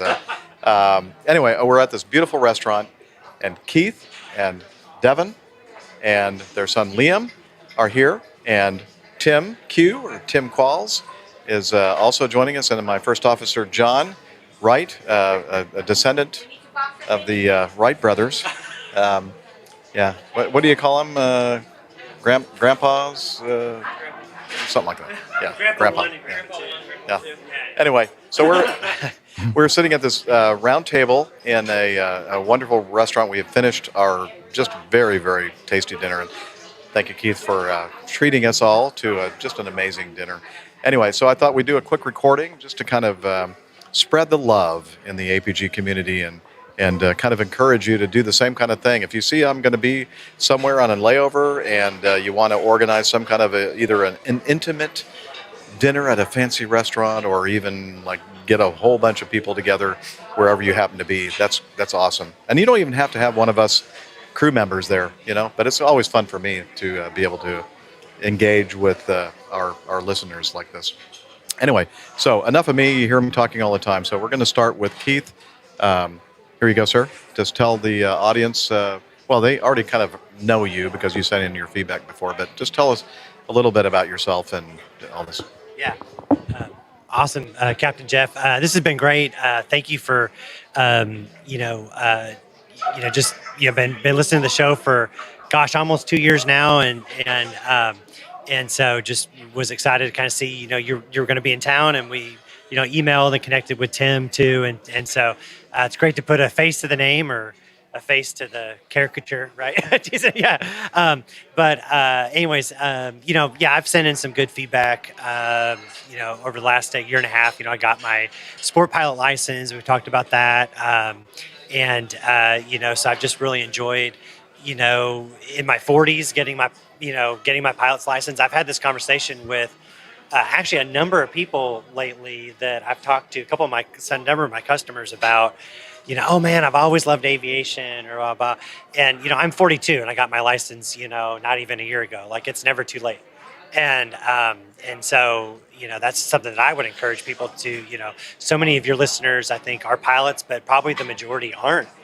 And but just have a love and passion for aviation. And that's something that as I was learning about, as I was, last couple of years getting really to realize like how much that this is something I really wanted to do, and looking for information online, I think that you guys are very just inspiring. So it's been wonderful. So anyways, just super glad that you guys had a chance to come into town and meet John and then Tim and I have gotten to know each other for over the time. So just thank you so much. Yeah, absolutely. Yeah. Hey, I'm going to give this to Tim. Well, again, I don't have a whole lot to say, but we're Thursday, when we're recording it, coming up Thursday is Thanksgiving. And I've been thinking about, and we talked about it earlier today, one of the things that I'm so thankful about is the community that you've created. And, and that's a lot to your credit. And to everybody else that works on the podcast now too, but just being a listener to the podcast, I'm not a pilot.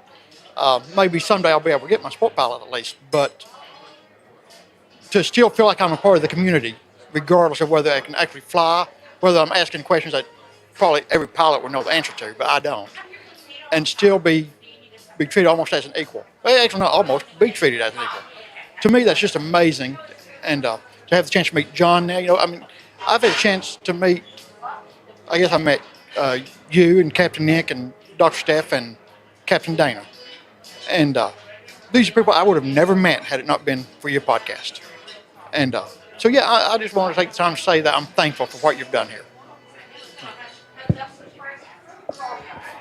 So I just met Captain Jeff a couple days ago, but in the last few days, it's been a great pleasure getting to know him as a person and flying with him, in addition to learning about his podcast and meeting some of his fellow followers and getting to interact with them and get to talk about aviation and other things about life. So I'm now a new follower of the podcast and look forward to many more years of listening in. Yeah, I'd like to offer my apologies for that. Anyway, no, John's great. We just met on this trip, and he's a super pilot and even better person. So nice to meet you, John. And would you like to say something, Devin? No? Okay. Liam? No? Okay. All right. Your chance for fame. There are like at least a dozen or two people actually listen to the show. Yeah. Okay. All right. Well, anyway, and thank you so much, both of you, Keith and Tim, especially, expressing what you just expressed, because as you said, most of the community is not, I've never done a demographic survey, but I sense that most of our community are not pilots, or maybe even connected in any direct way to aviation, but they just have a love and passion for it. And I think that's one of the special things about our show, and we try to just make I've learned so much from doing the show, from people like you and Keith and everybody else, and it really enhances my life and makes it full. So thank you for being, all of you out there listening. Thank you. We love you. All right, back to you all in the studio. Thank you, Jeff. Yeah, as I said, it was a wonderful dinner and had great conversations. And Tim Qualls there did he is a magician, and he did a couple of magic tricks with Keith's son, Liam. He had these rubber bands, and he was doing all kinds of crazy stuff with the rubber bands. So did he make your wallet disappear? No, we all made Keith's wallet disappear because he had to pay for this very expensive dinner. Oh dear. But so that was so much fun, and look forward to doing more of these kind of meetups in the future. And as I mentioned in the audio, you can do a meetup, an APG meetup, like our Northern California APGers have done, without any of the actual APG crew with you. So please do that. And if you do, make sure you take some pictures and make a recording and send it to us, because we love to see that happen all around the world. Let's see. Oh, yeah, Liz is saying, okay, continue on with what you have been doing. Yesterday, I sang at the Thanksgiving Mass Thursday morning, and then I got to spend Thanksgiving with family. Well, sort of. I feel like Brent and his family are part of my family now, and he invited me up to Cartersville in his really beautiful home, and I've already met his wife Judy, but I got to meet Abby, his youngest daughter, and I got to meet his mother as well. She drove in from Memphis. And so we had just a wonderful, lots and lots of great food, turkey, ham, and all kinds of casseroles and everything else. And I just stuffed myself, and it was awesome. Great time spending time with Brent and getting to know some of the other people in his family. So thank you, Brent, if you're listening, and all of you in the Heron family. And that was it. Yeah, so now it's time for us to head over to the soundboard and play this.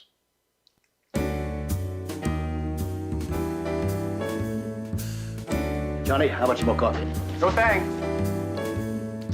I love coffee. I love tea. I love the APG community. Coffee and tea. Okay. Record scratch. Let's do the cover art from the last show. So, Liz, if you'll pop that up. Okay. All right, look at that. That is our cover art for episode 545, Acme Ejection Systems.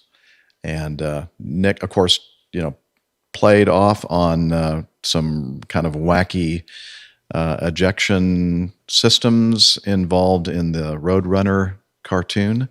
And of course, the company that manufactures all these wonderful devices that always work perfectly for Roadrunner, not Wile E. Coyote, is Acme. So tell us about this, Nick. Well, yeah, I think the idea came from our discussion of the Cirrus cap system. Mm-hmm. Yeah. So anyway, the show title was Acme Ejection System, and the only one I could think of was Roadrunner. So we got a Roadrunner wrapped around a rocket, if you don't mind my alliteration.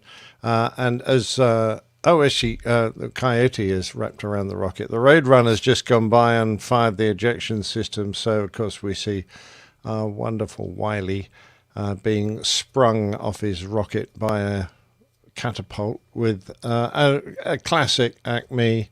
What's that damn thing called tied to his leg? An anvil. An anvil, yeah. Yes, there you go. And he ends up with his head through a rock, so that's fair enough. And I just thought that last one I found, which this is the last straw, Acme, was perfect. And was that the way it was already? Did you modify that, or was that what it? No, that's what I found. That's how it was. That was perfect. It's very reminiscent of Dr. Steph, if you don't mind me saying. Of what? I stepped away for a moment. Oh, the injury. On the injury. Absolutely. Okay. Wile E. Coyote and I have a few things in common. There you go. I'm going to mute myself because the lady wife's arrived and the dogs are going to bark. Yeah, that's fine. See you later. Okay. I was just going to mention, give you kudos on the nice penetration event in the lower middle portion. Oh, yeah, that was another comment. Yeah, excellent. We always enjoy those here on the show. All right. Well, thank you for doing that wonderful art, Captain Nick. And he's going to try to take care of the dogs while Jilly comes to the door. And now, while he's doing that, we're going to cover the Coffee Fund.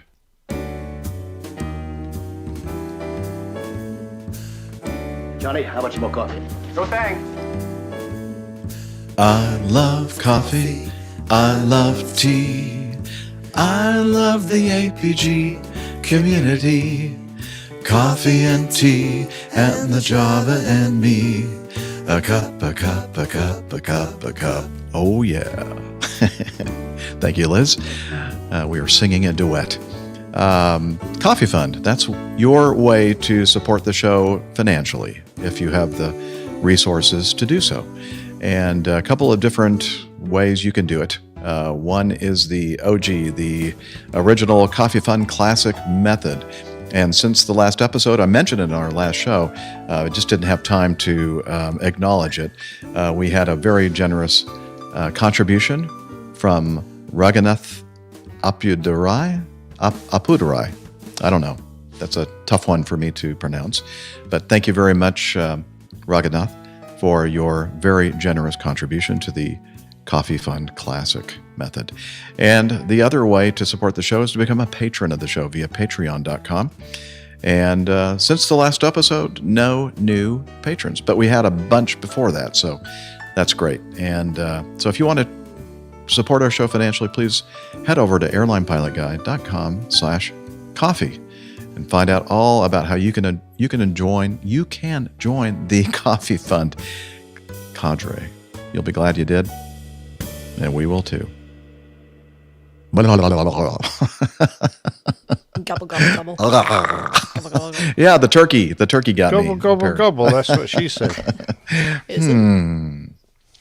I do too, Liz. Liz needs to step away for a few minutes, and I need to take a physiological break.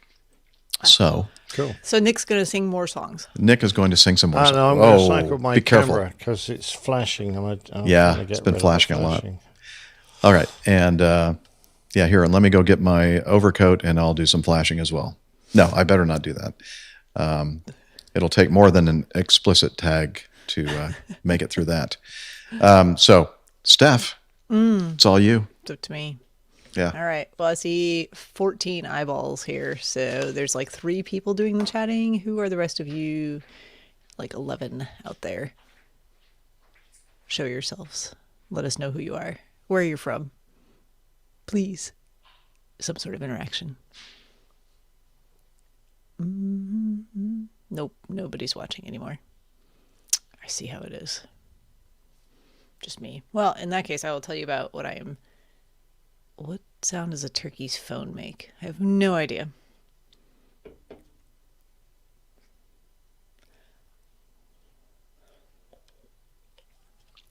Yes, I'm taking ibuprofen for my wrist. Wing, wing, wing. Haha, very cute. So what sound does a turkey's phone make? Wing, wing, wing. Got it. Discovered these supposedly good for you sodas. Not an advertisement, just I happen to like this one. Strawberry vanilla, Olipop. It's got prebiotics, botanicals, and plant fiber. Important stuff. Not a ton of sugar.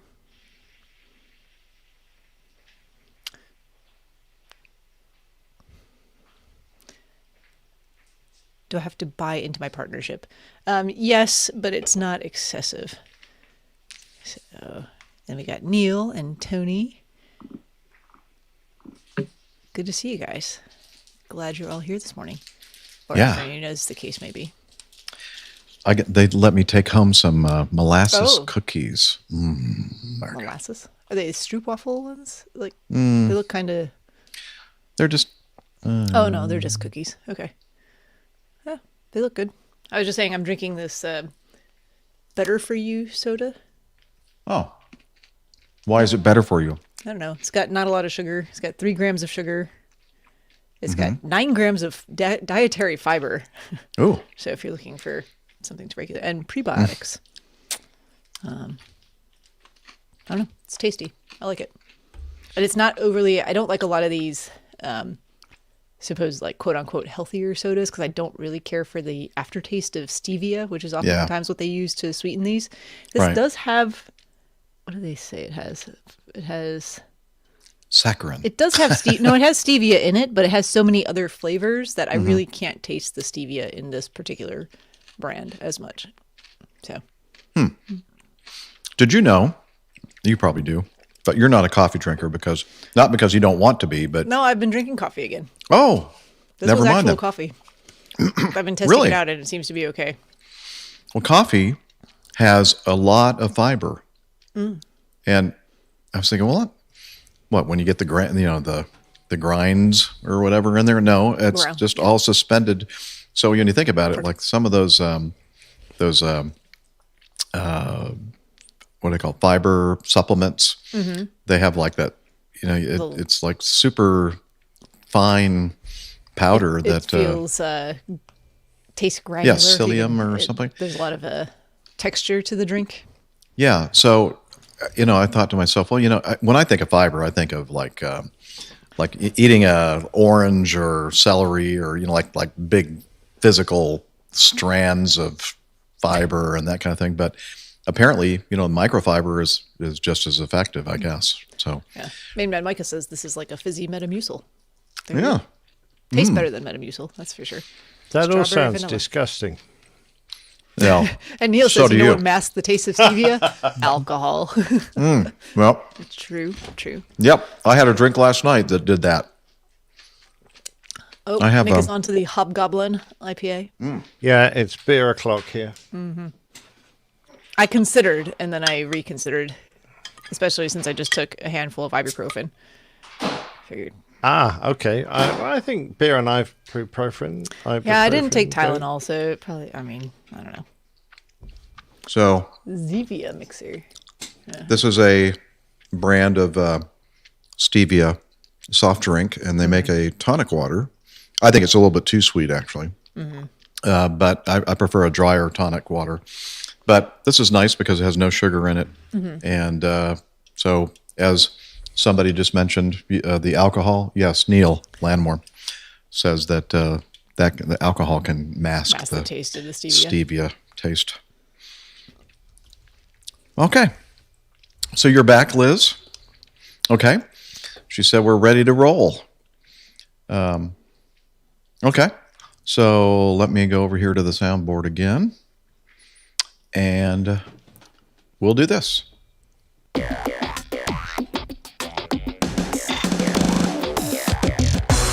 Captain, incoming message.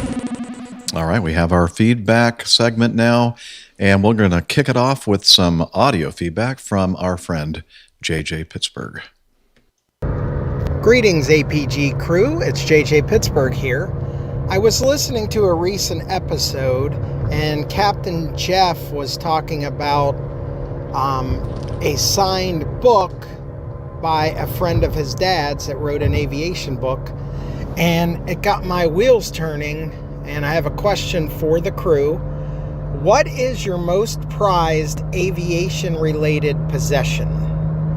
It could be a uniform, it could be a book, anything like that may be near and dear to your heart, or something you just like to brag about to friends, like, hey, I have this piece of aviation artifact from this thing, whatever it may be. Anyway, that was on my mind. I'm taking it a little bit easy today. I've been doing a heck of a lot of Uber driving, amping up some of my music stuff, starting to get back into the groove, and going to be working with my buddy Doug to write some songs soon. So hopefully I'll be able to share some of that soon. But anyway, I am going to let you go, and I look forward to hearing your answers. Peace and love, peace and love. Peace and love. JJ. So oh my, that's kind of embarrassing, Nick. Oh, okay. I see. That's Still something. embarrassing. Well, and we can't hear what you're saying.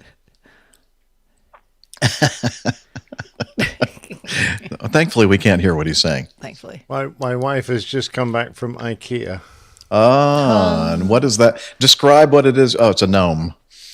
Yeah. Okay. I don't know, gonk or a gnome. Anyway, Christmas is coming to the end of summer. So. Okay. Well, I'm glad that I can was see a why gnome she and bot that for its not a personal resemblance. No. hygienic coverage device. Oh my. Value. Oh, thank you. Liz is trying to get us on track again. Oh, So what is first of all, I your- wanted to say before we go into that, that I don't think he intentionally did a few plays on words there. He started off by saying that got the wheels turning, and I'm thinking, yeah, I can hear them in the background. The wheels are actually turning. They were actually turning, and then he talked about getting back into the music, amping up his music-related singing kind of stuff, and then getting into the groove. And I'm thinking, I don't really think that he intended to make all those puns, but well done anyway, JJ. Very punny. Yes, he's a very punny person. Okay, so I've already gone. Have mine. The book signed by Scott Crossfield, the X-15 test pilot. So, you guys, now you go. It's a great question. I actually really like this because curious to know what Nick's most prized possession is, because I feel like he's probably got some gems. I was thinking about it though, and nothing immediately came to mind. I'd have to go track it down out of storage. Well, storage being a closet in the guest bedroom that's a little overrun with some other things at the moment. But I have a vintagey precursor to an E6B flight calculator that was given to me by a friend of my dad's who flew for a whole bunch of different places throughout the years, and ended his career with Continental and then United a number of years back. A slide rule? It is not a slide rule or an abacus. I'll have to. And I'm not even sure what I think he told me what the name of it was at one point, but there's no card on it that says what it actually is called. I'd have to look it up again, or maybe one of you guys could tell me if I could procure it. I know where it is. I just would have to move a whole bunch of things around to get it out of that closet at the moment, so I won't do that. If I was actually prepared for this show, I would have done that in advance, but I'm not. So that's kind of just an interesting thing. But very honestly, as I look around my office here, I've got some bookshelves and other things. And I've kind of accumulated just a lot of little things, especially from doing this show with you guys over the years and from listeners and other folks. And, not any one giant thing in particular, but I've got, some various pens from different companies, and I've got some trinkets, and I've got some, name tags from shows we've attended. I mean, just all of that stuff is really cool, and that's a lot of good memories, and I keep all of those things and remember you all. So those are my most prized possessions, I think. Aviation possessions. My most prized possessions in aviation are my co-hosts. Of course, they're not really possessions, though, so don't take that the wrong way. You can have me when I'm dead, mate. Thanks. And then I have some trinkety things that are... This has no sentimental value at all, but I just think it's fun. Neat. Yeah. That's cool. All right. Very good. Yeah. Nick, you must have a huge tranche. Well, I was thinking about this, and I must admit, I've got the old man's hat from his last... a company he flew for when he was flying 707s and 747s. That's pretty neat. I've got a string of Aden cannon shells from the Hawker Hunter, which are 20 millimeter cannon shells, and the ball rounds, the bullet part of that, Gilly picked up from the range at Pembrey, where we as students used to go and practice firing the gun. Well, when they went through the target, they then embed in a sand bank behind, and they were in pretty good shape. So she picked up some of the lead rounds, and then I got hold of some of the brass cartridges that were expended and put them all back together with links. So that's kind of neat. But I think my favorite is this. So you might be wondering what that is. This looks like an instrument of some sort. Like if inertial I turn navigation. it around, you'll get a better idea. Wow. So that's the attitude indicator off an F4 Phantom. Yes. So cool. that was the instrument, of course, you spend most of your time looking at when you're actually doing instrument flying, because your scan radiates out from that. And it was an amazingly intricate instrument. So not only did it measure your attitude and have flight directors, it also spanned, because it was a compass as well as an attitude indicator. I always found that remarkable. And it had the instrument landing system tied into it so that it could feed from that. But more remarkably, that came from the Phantom that shot down the Jaguar in Germany. So I've told that story. It's part of the plain tale. And that aircraft ended up as a gate guard at a remote Scottish base called RAF Stornoway. And that was where it came from. So this long story as to how I got hold of it. Yeah. You stole it. But anyway, that's How much Lee said about that, the better, I think.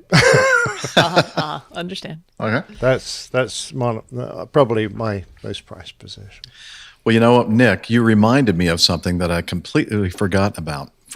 You talked about your father's hat or your old man's hat. Well, I have an old man's hat in my possession. Oh, you do. That. I know whose that is. I think he just left it because he didn't want it anymore. He left that in my trunk. I was actually thinking about that when Nick mentioned it. I was like, yeah. Did you see me? I left. I thought, I know where that is. So this is an American Airlines captain's hat. And it belongs to the good-looking Captain Jeff, what we like to say, Colonel Jeff. I was in Tiga Cay Steph and I went to the Charlotte International Airport for Colonel Jeff's last 2 flights at American Airlines. Oh, brilliant! Yep. And I got to ride the jump seat. And Steph was in the back, in the front of the back. Yeah, pretty close to the front, I think. Yeah. Yeah, and then we had a great celebration after that over at Steph's place on the lake, and he took all his uniform stuff off, and we said, you need to do that inside, not outside. Fortunately, it was dark out, I think. It was dark, yeah. Thank goodness. Okay. Yeah. He also he was like, I don't want this anymore, and he left his 7.3 quick reference handbook just off the kitchen table. So I still have that too. Just in case you need. Just in case I ever need to refer to that when I'm on a 7.3. Well, it could be useful. Could be. So Colonel Jeff, yes, I still have your hat in my possession, and it's in great condition. Yeah. I've always been tempted to wear this when I go to work and see if anybody notices. Wait a minute. I think they would notice. Great idea. Yeah, it's not the same. It's a different color scheme entirely. I know, but it'd be fun. Anyway, so there we go. Great question, JJ Pittsburgh. Liz, do you have any particular aviation memorabilia or anything that's important to you? No? Okay. All righty then. Then we'll move on to the next item in feedback. Oh, that's right. Thank you, Liz. I need to double click on this, and I need to share my screen. Where are you? Here it is. And share screen. And sorry, that was a very talkative bird just outside my window there. I don't know if you hear that. Yeah, I can. I heard someone swearing. Was that it? Yes. Oh, okay.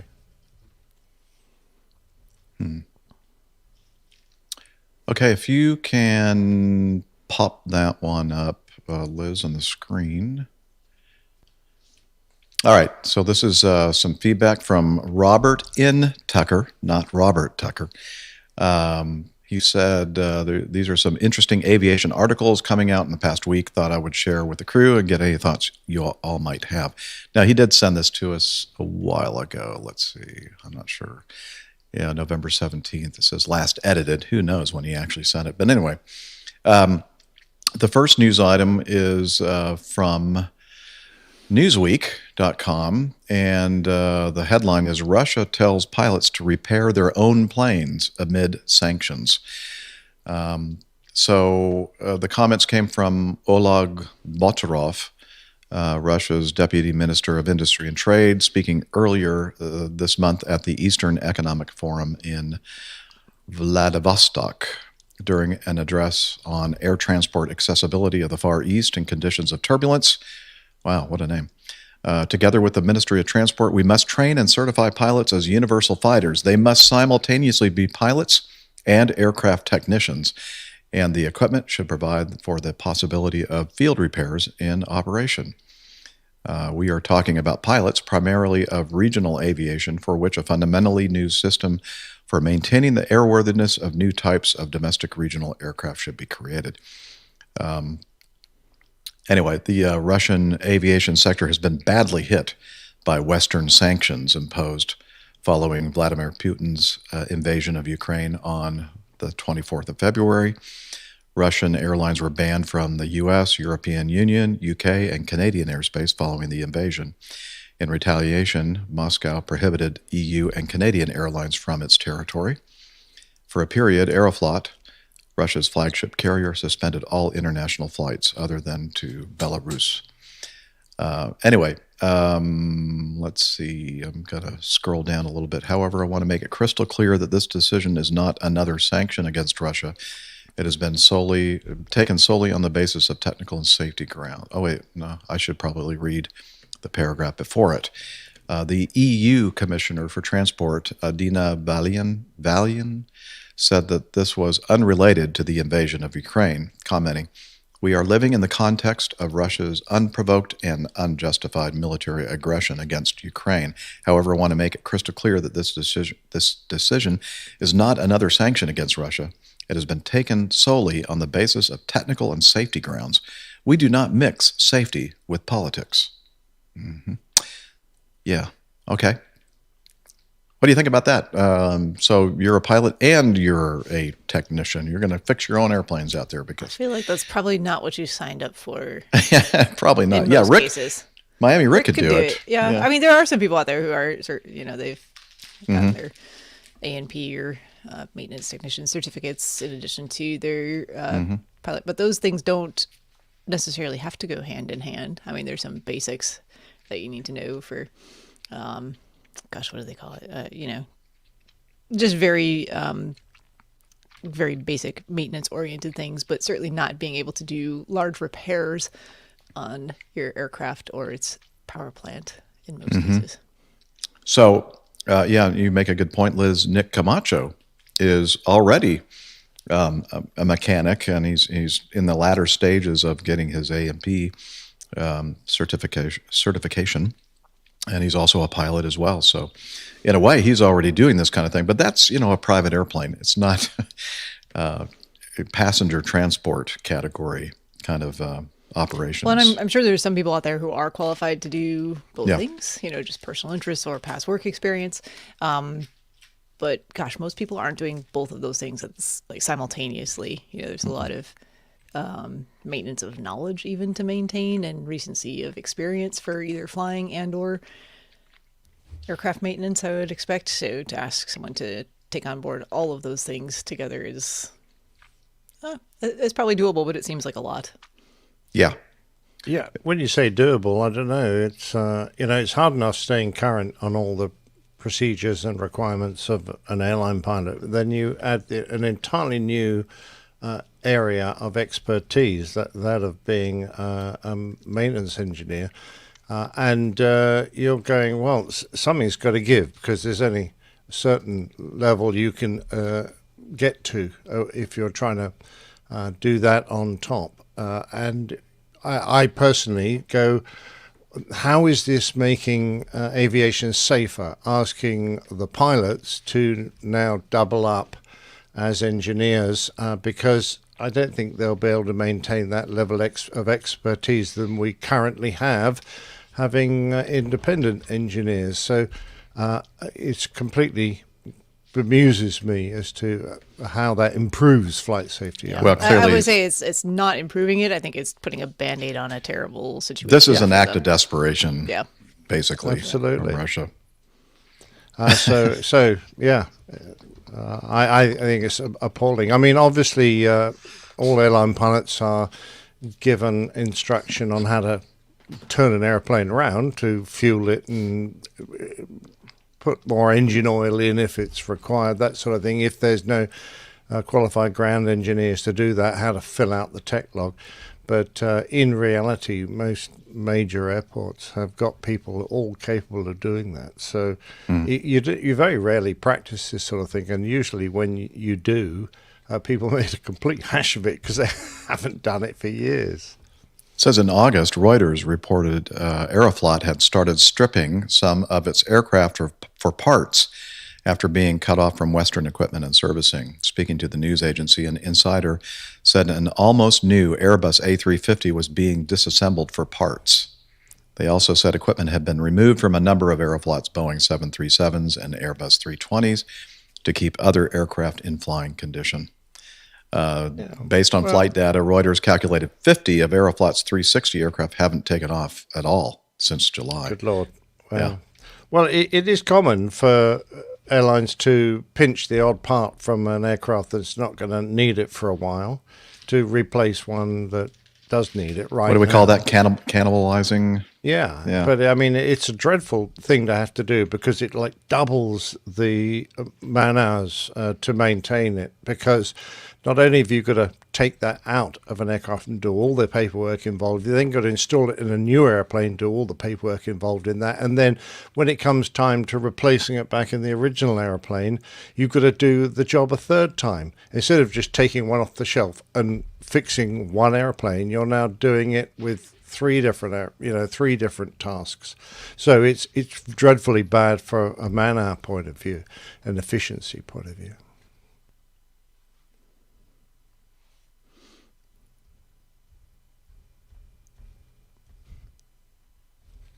Sorry. He muted on purpose. I think he muted it on purpose. And I was talking to Liz about something. Yeah.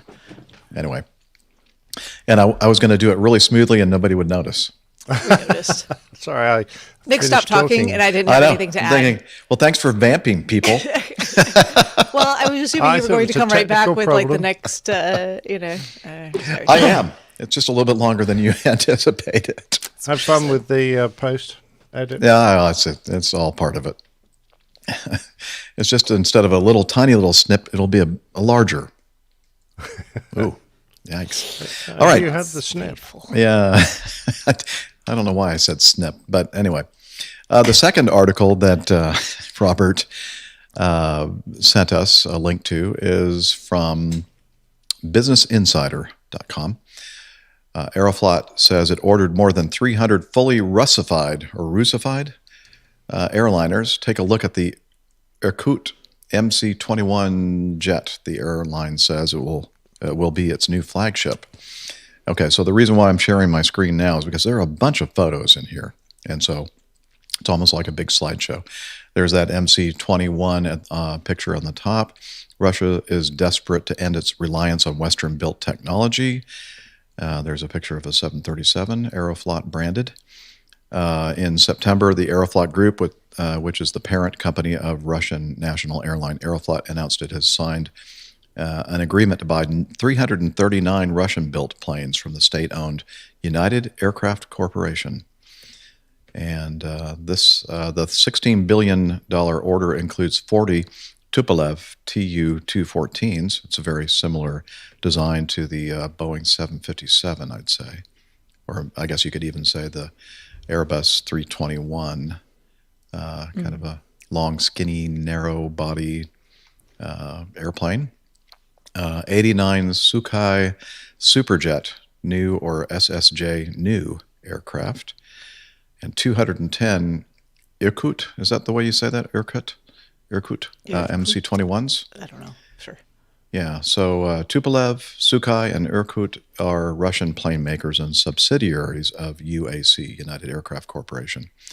Aeroflot says the first two SSJ new jets will be received in 2023, and the Tupolev Tu-214 and MC-21 will begin deliveries in 2024. So anyway, they have a bunch of pictures here of, let's see, this is the Sukhoi Superjet new fuselage.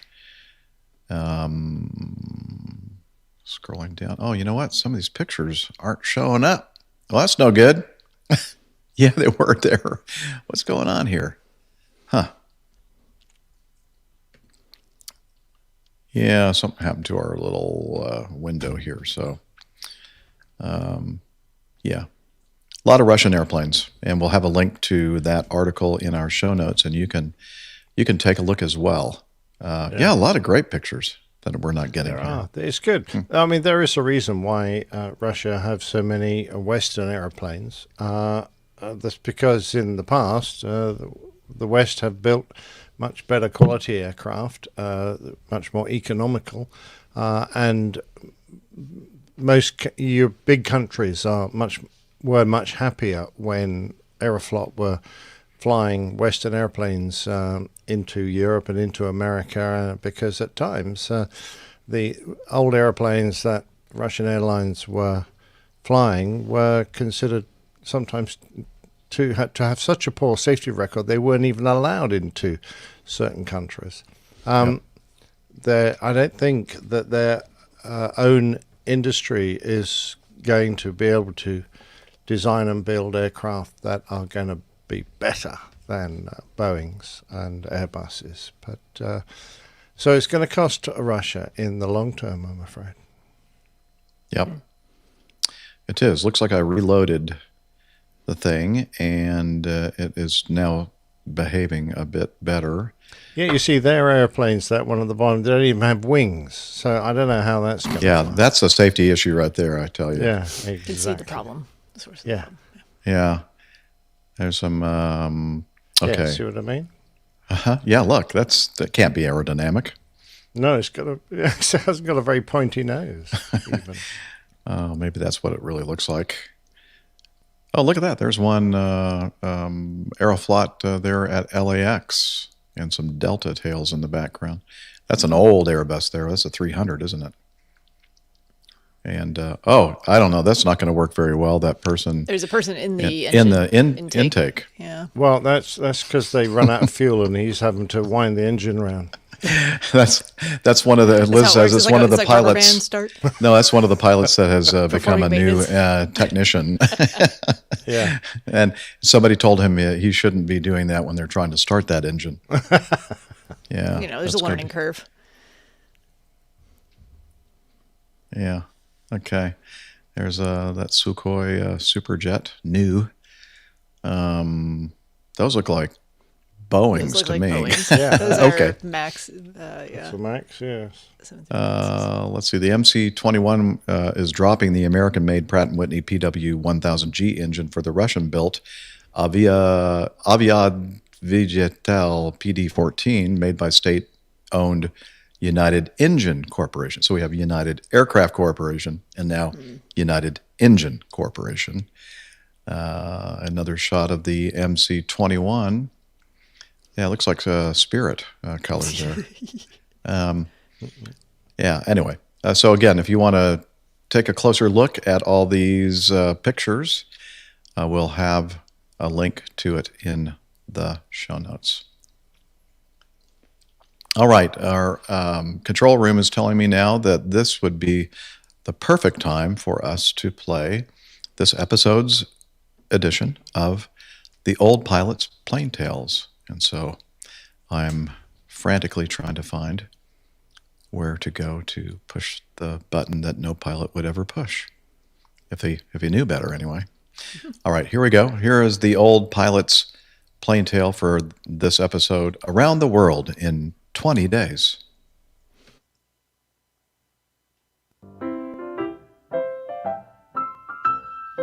The Old Pilot's Plane Tales. Around the World in 20 Days. In 1872, Phineas Fogg and his valet Jean Passepartout circumnavigated the world in an effort to win a bet. Originally published as a serial, so contemporary and knowledgeably written, many thought that the story was real. Since the novel was published the following year, many have recreated the adventurous journey following in the footsteps of the fictitious characters from the famous starting point at the Reform Club in London through the exact list of cities and replicating every mode of transport except one, the balloon. This isn't because balloons aren't a practical way to travel, which is predominantly true, but because in the original story, Phineas Fogg didn't use one. Whilst balloons were well known in 1872 and Jules Verne, the author, described them in other books, the original novel lets Fogg dismiss balloons as useless for travel. What a sensible chap. It was the 1956 movie adaptation of this famous novel that introduced this unlikely way of circumnavigating the world when Fogg purchases a hot air balloon from a Thomas Cook agent, which he succeeds in flying over the Alps, part of which is Mont Blanc at 15,781 feet, without oxygen. He spent the flight sipping champagne, which, at an outside seasonal temperature at his altitude of minus 25 degrees centigrade, minus 13 Fahrenheit, would have been well chilled, if not frozen solid. Despite this, the film won 5 Oscars, including Best Motion Picture. Phineas chose an interesting design for his lighter-than-air craft, since the most efficient balloons for long-distance travel are Rosier balloons. Invented by Jean-François Pilatre de Rosier in 1784, his concept used a combination of a lifting gas and hot air within the same envelope, but in different chambers. This has the advantage over a typical hot air balloon, since the lifting gas can carry the majority of the craft's weight and the lift from the hot air is less than is usually needed. This cuts down fuel consumption to a fraction of that needed and allows for very long flights. This concept, invented at the dawn of flight, was used by the most advanced record-breaking balloons in the world over 200 years later. De Rosier's place in history comes not just from his balloon designs. He was one of 2 men who would be the very first to leave the Earth's surface and fly in an untethered aircraft. The French King Louis XVI had decided that the first manned flight would contain 2 condemned criminals, but de Rosier was determined to be the first. He persuaded the king that the honor of becoming the first balloonist should belong to someone of high status. The king acquiesced, so de Rosier and the Marquis de Lande clambered on board. The balloon that the Montgolfiers had constructed was their largest yet, and 75 feet, 23 meters tall. It was made from taffeta and richly decorated with golden figures on a deep blue background. It rose from the platform containing a smoky fire, but on board there was a lit brazier to keep the balloon aloft. During the short flight, de Rosier noticed that burning embers were scorching the fabric and endangering the structure. He kept the fire at bay with damp sponges and by beating it out with his coat, whilst they rose to about 3,000 feet and drifted about 9 kilometres, 5.5 miles, staying airborne for 25 minutes. De Rosier went on to build his own balloons and planned to fly the English Channel with one of his own special designs, since the Montgolfier balloons couldn't carry enough fuel to stay aloft for the required time. He supplemented the hot air with hydrogen gas, but before he could get his project off the ground, he was beaten to the punch by a Frenchman, Jean-Pierre Blanchard, and an American, Dr. John Jeffries, who made the journey from England to France in early 1785. Despite this, with a companion, he set off from Boulogne-sur-Mer to fly from France to England in a Rosier balloon. After a good start, fickle winds blew him back overland. Then tragedy struck. Perhaps not surprisingly, the mixture of hot air and the highly flammable hydrogen gas resulted in fire that deflated the balloon overhead Wimereux, causing it to fall over 1,000 feet. Both men were killed.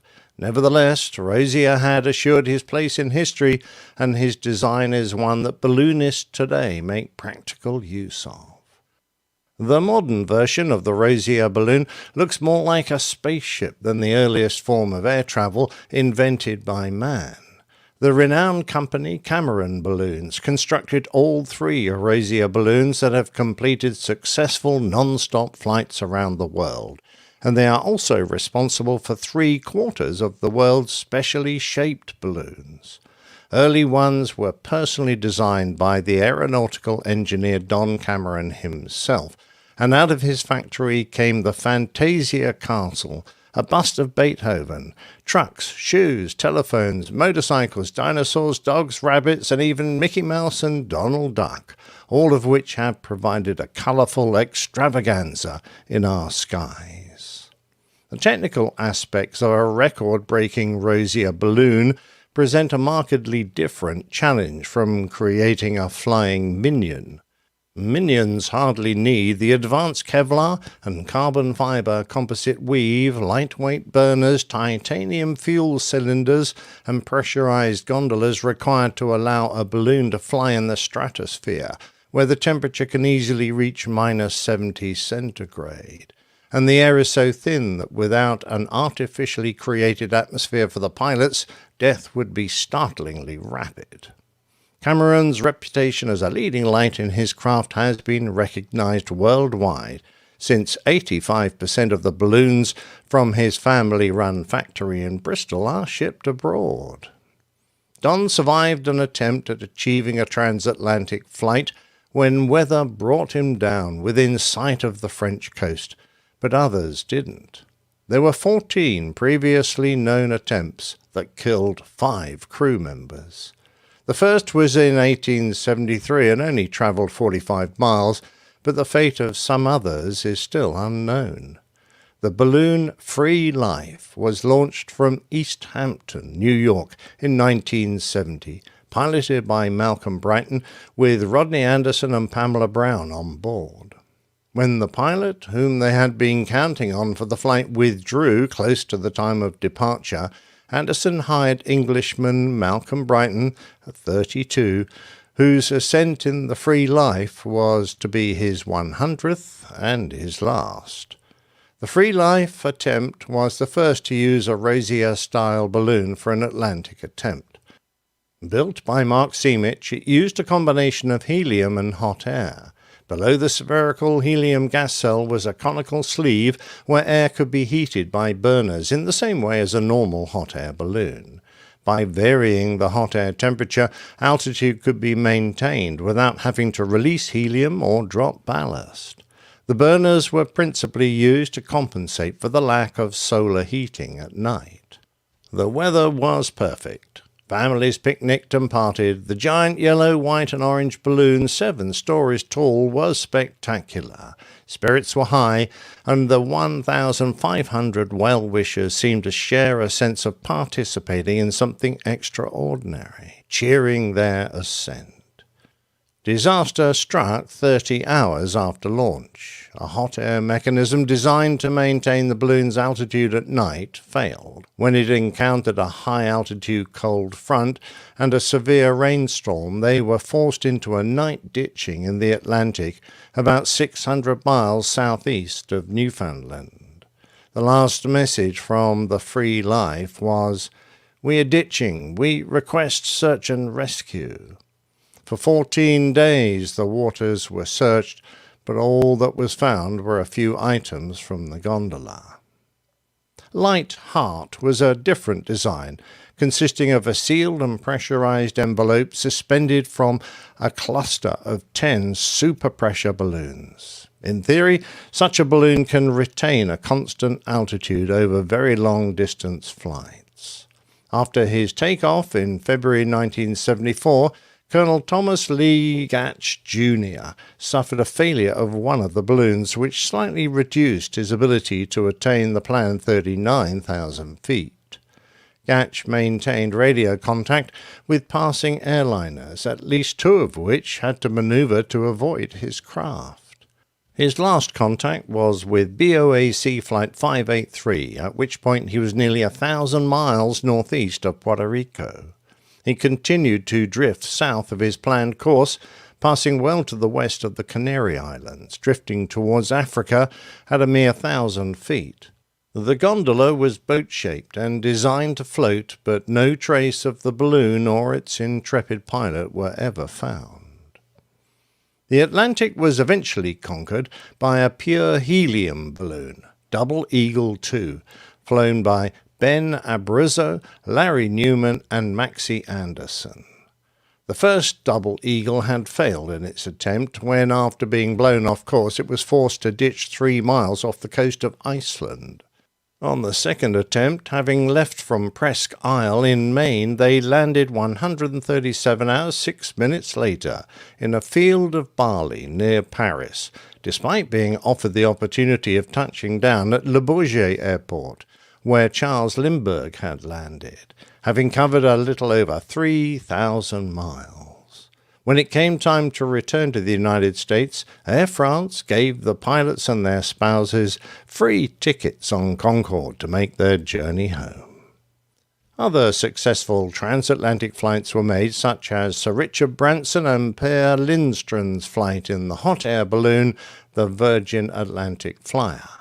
The balloon was the largest ever flown at 2.29 million cubic feet, and used solar heat absorbing fabric to boost the effect of the propane gas burners heating the air, whilst the two-man capsule was pressurized to allow the crew to survive at high altitudes.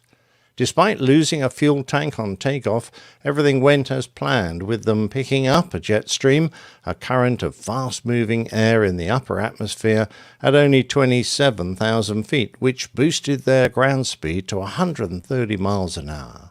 The flight progressed perfectly until the landing phase. With fog reported in their landing area in Scotland, they decided to bring the balloon down in Northern Ireland.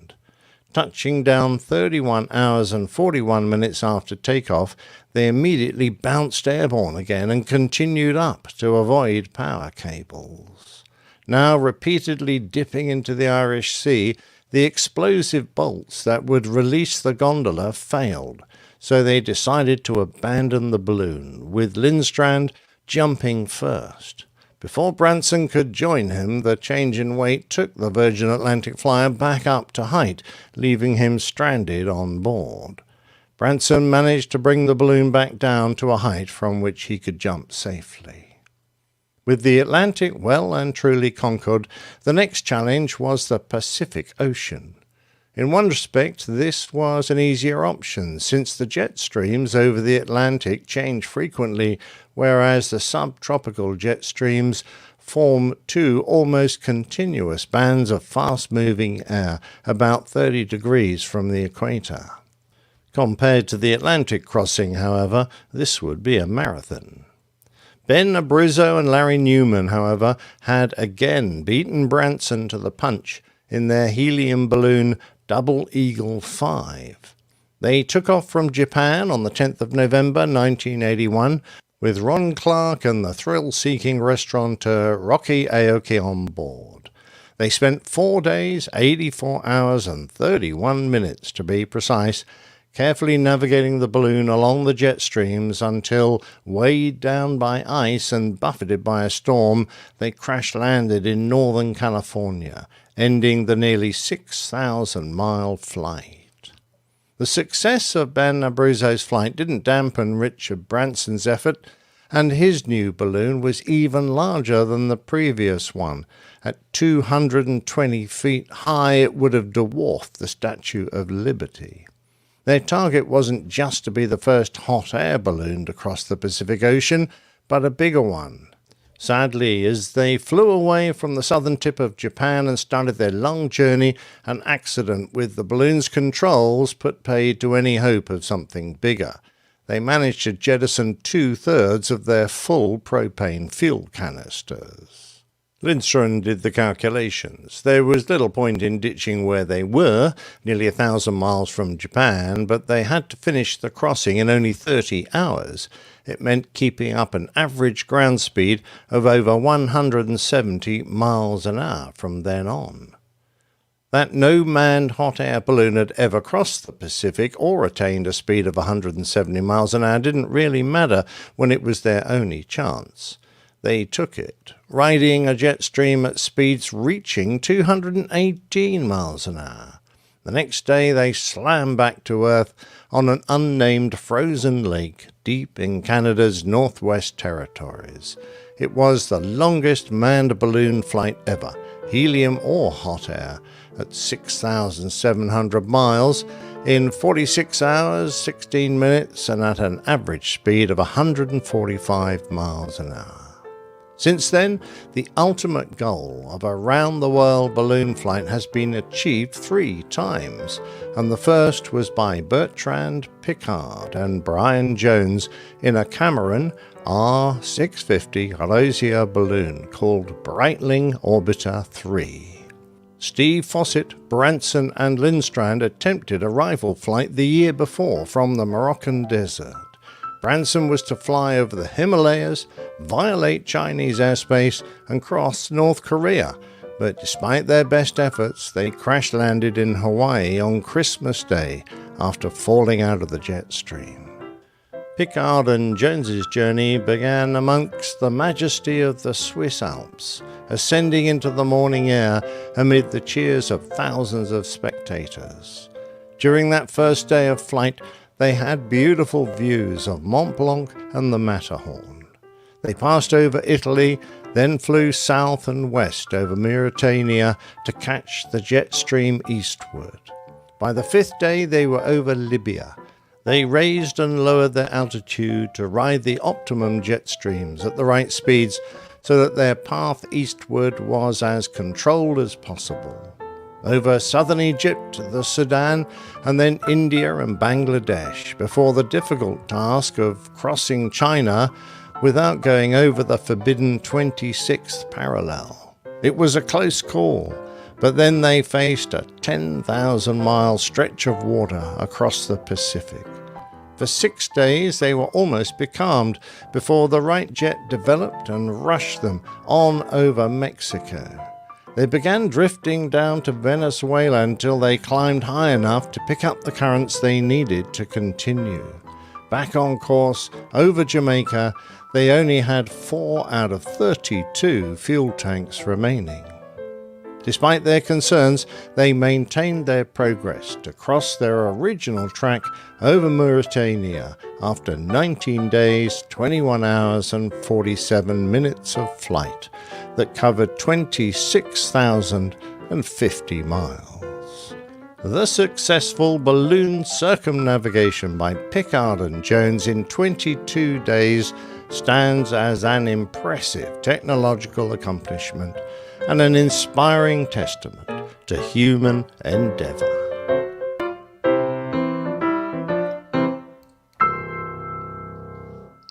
Wow.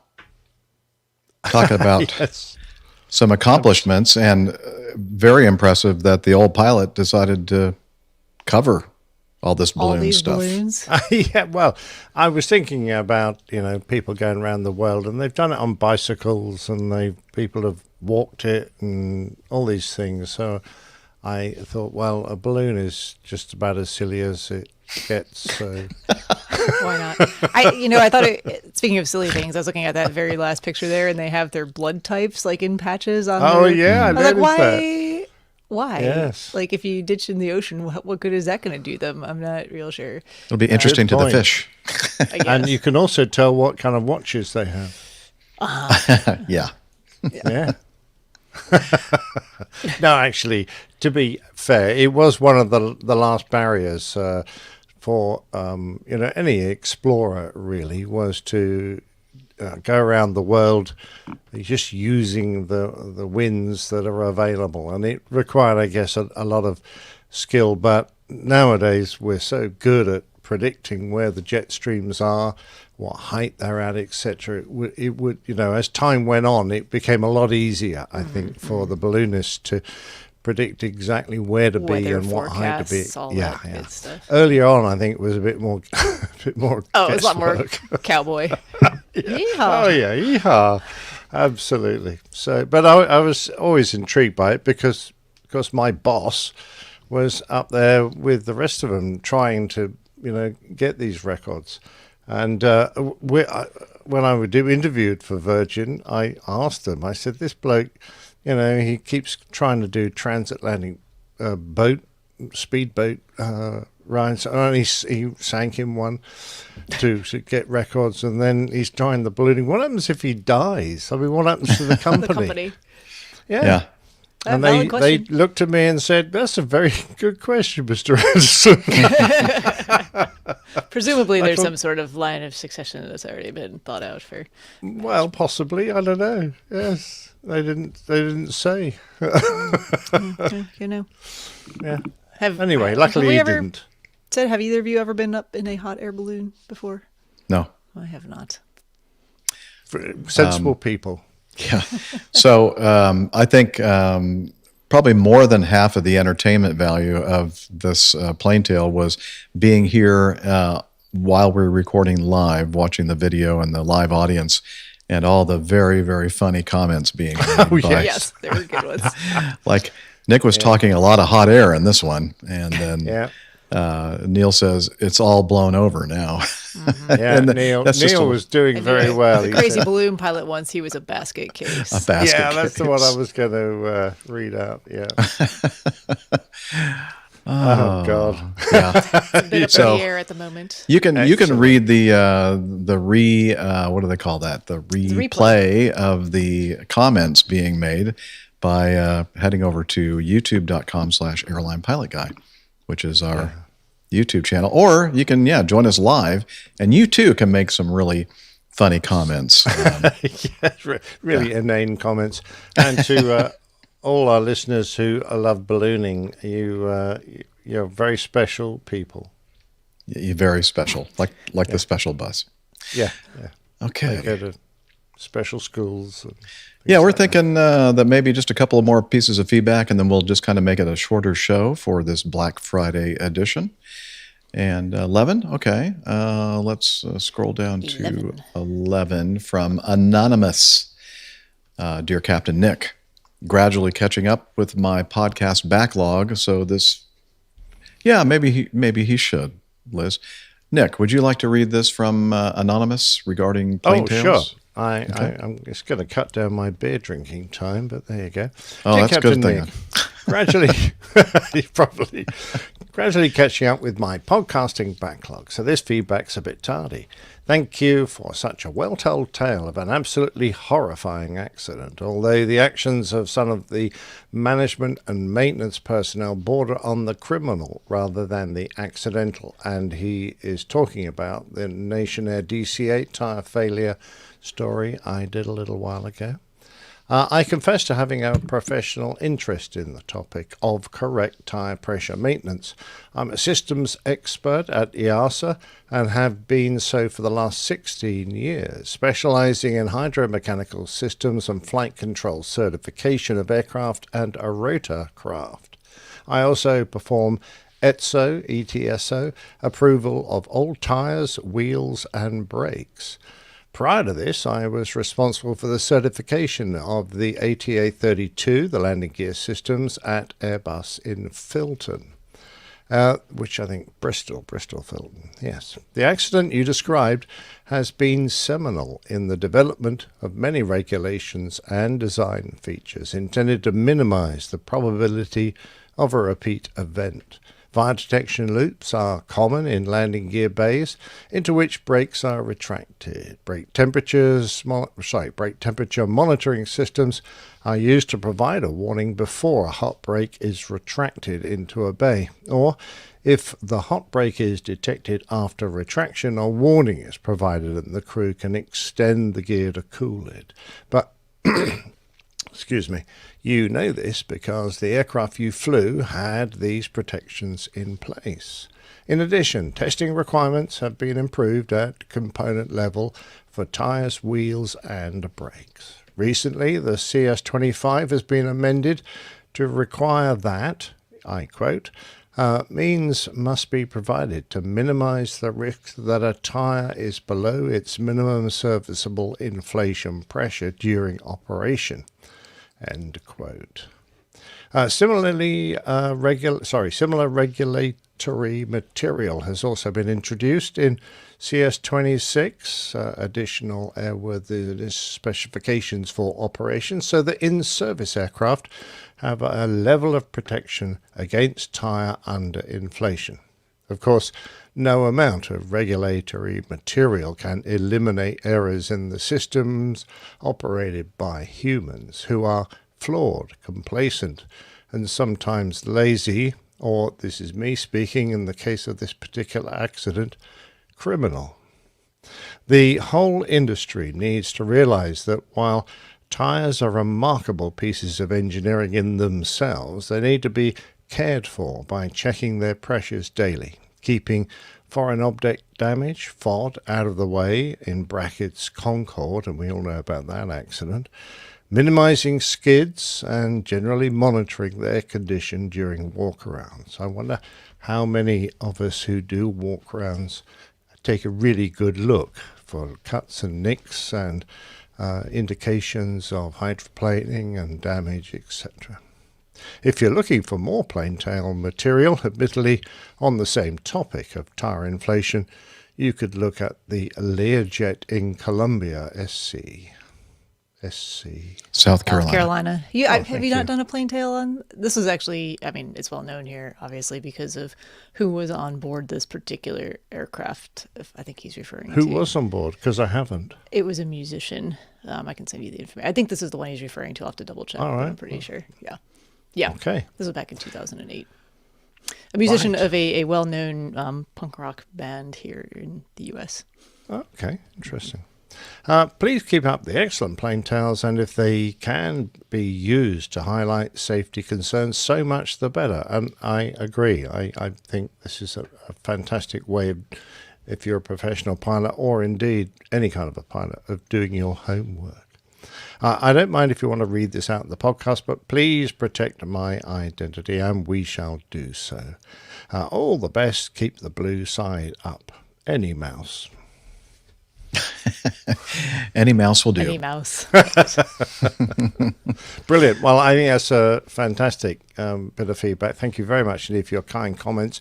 But more importantly, sort of giving us the reassurance that accidents like this, as terrible as it was, this Nation Air DC-8, it caused a sort of changing gear when it comes to the monitoring of what was obviously then considered a pretty trivial problem with the airplane. They didn't perhaps realize, perhaps it wasn't as publicized as it is now.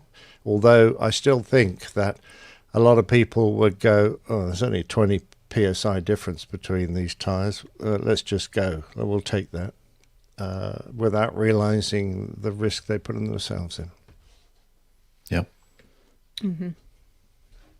All right. Well, thank you, Annie Mouse. And you said number 12, we're going to end today. Well, you could probably do one more after this one. 12 and maybe number 7. Oh, yeah. That might be the best way to end it. Okay. So number 12 from Greg, formerly our Big Ass fan, and now working for a Big Ass crane company. Hope everyone is doing well. I'm writing this on the day before Thanksgiving here in the U.S., so I hope everyone, well, at least Jeff, Steph, Rick, and Nick C., had a happy Thanksgiving and are recovering from their food comas. Just barely.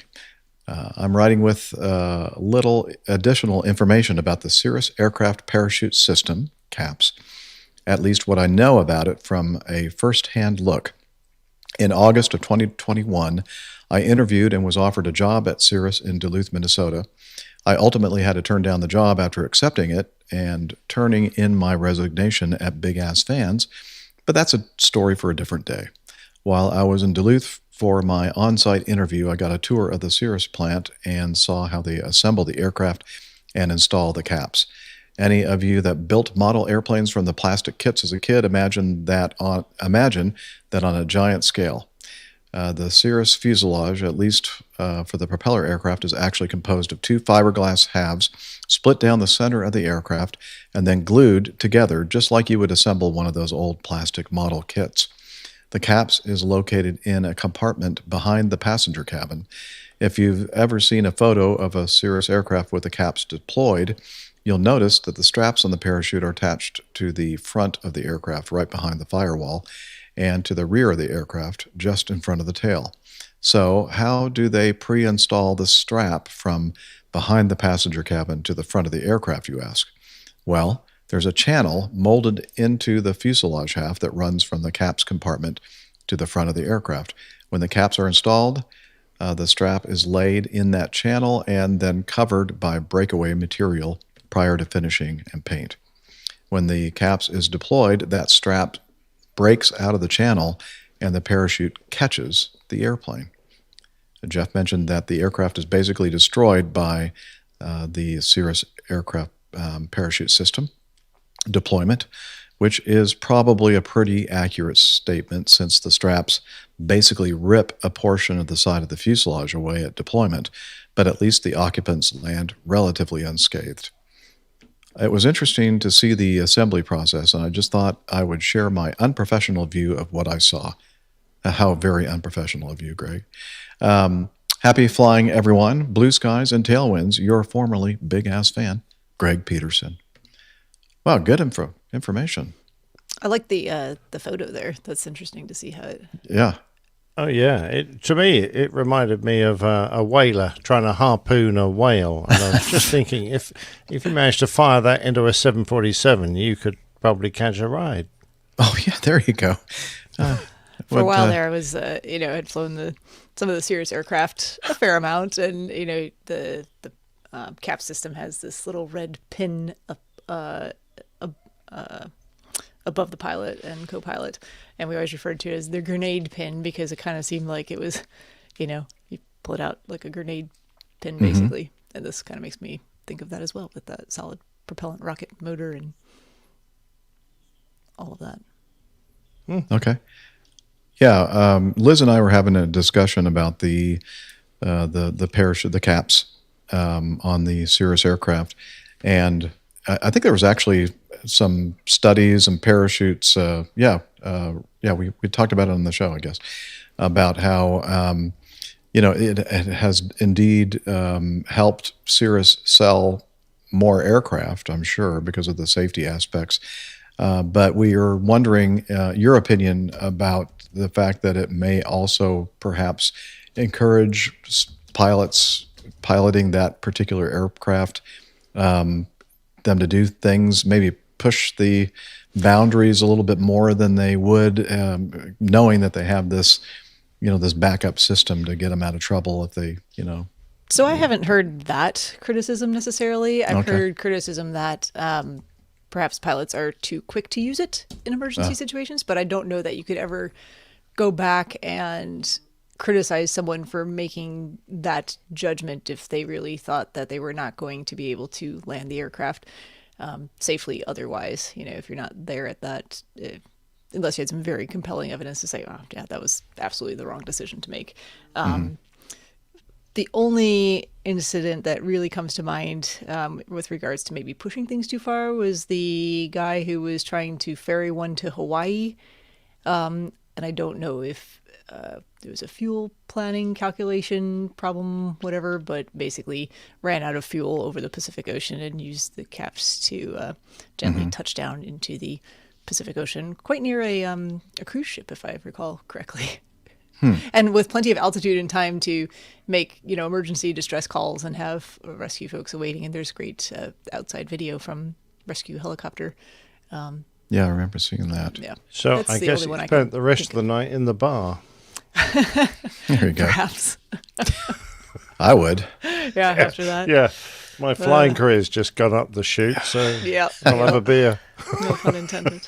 So, Pun very much wasn't there one just recently? And I think it was the Vision Jet also has the system. The Vision Jet has the system, yeah. And I think there was a Vision Jet not too long ago that actually flew into a thunderstorm.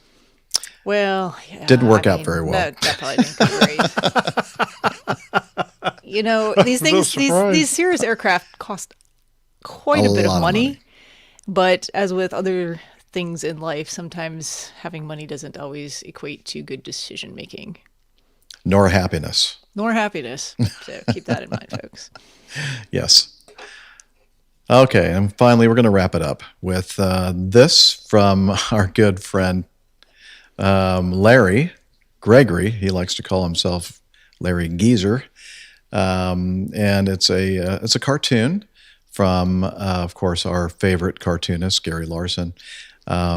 And there it shows the front of an airplane with you see through the cockpit windows of the two pilots talking to each other, and the first three windows on the left side of the aircraft with passenger faces and facial expressions. Quite large eyeballs. Yes, very large eyeballs. And so the reason why they're having this expression is this is what the pilots are saying in the cockpit. The fuel light's on, Frank. We're all going to die. We're all going to die. Wait. Oh, my mistake. That's the intercom light.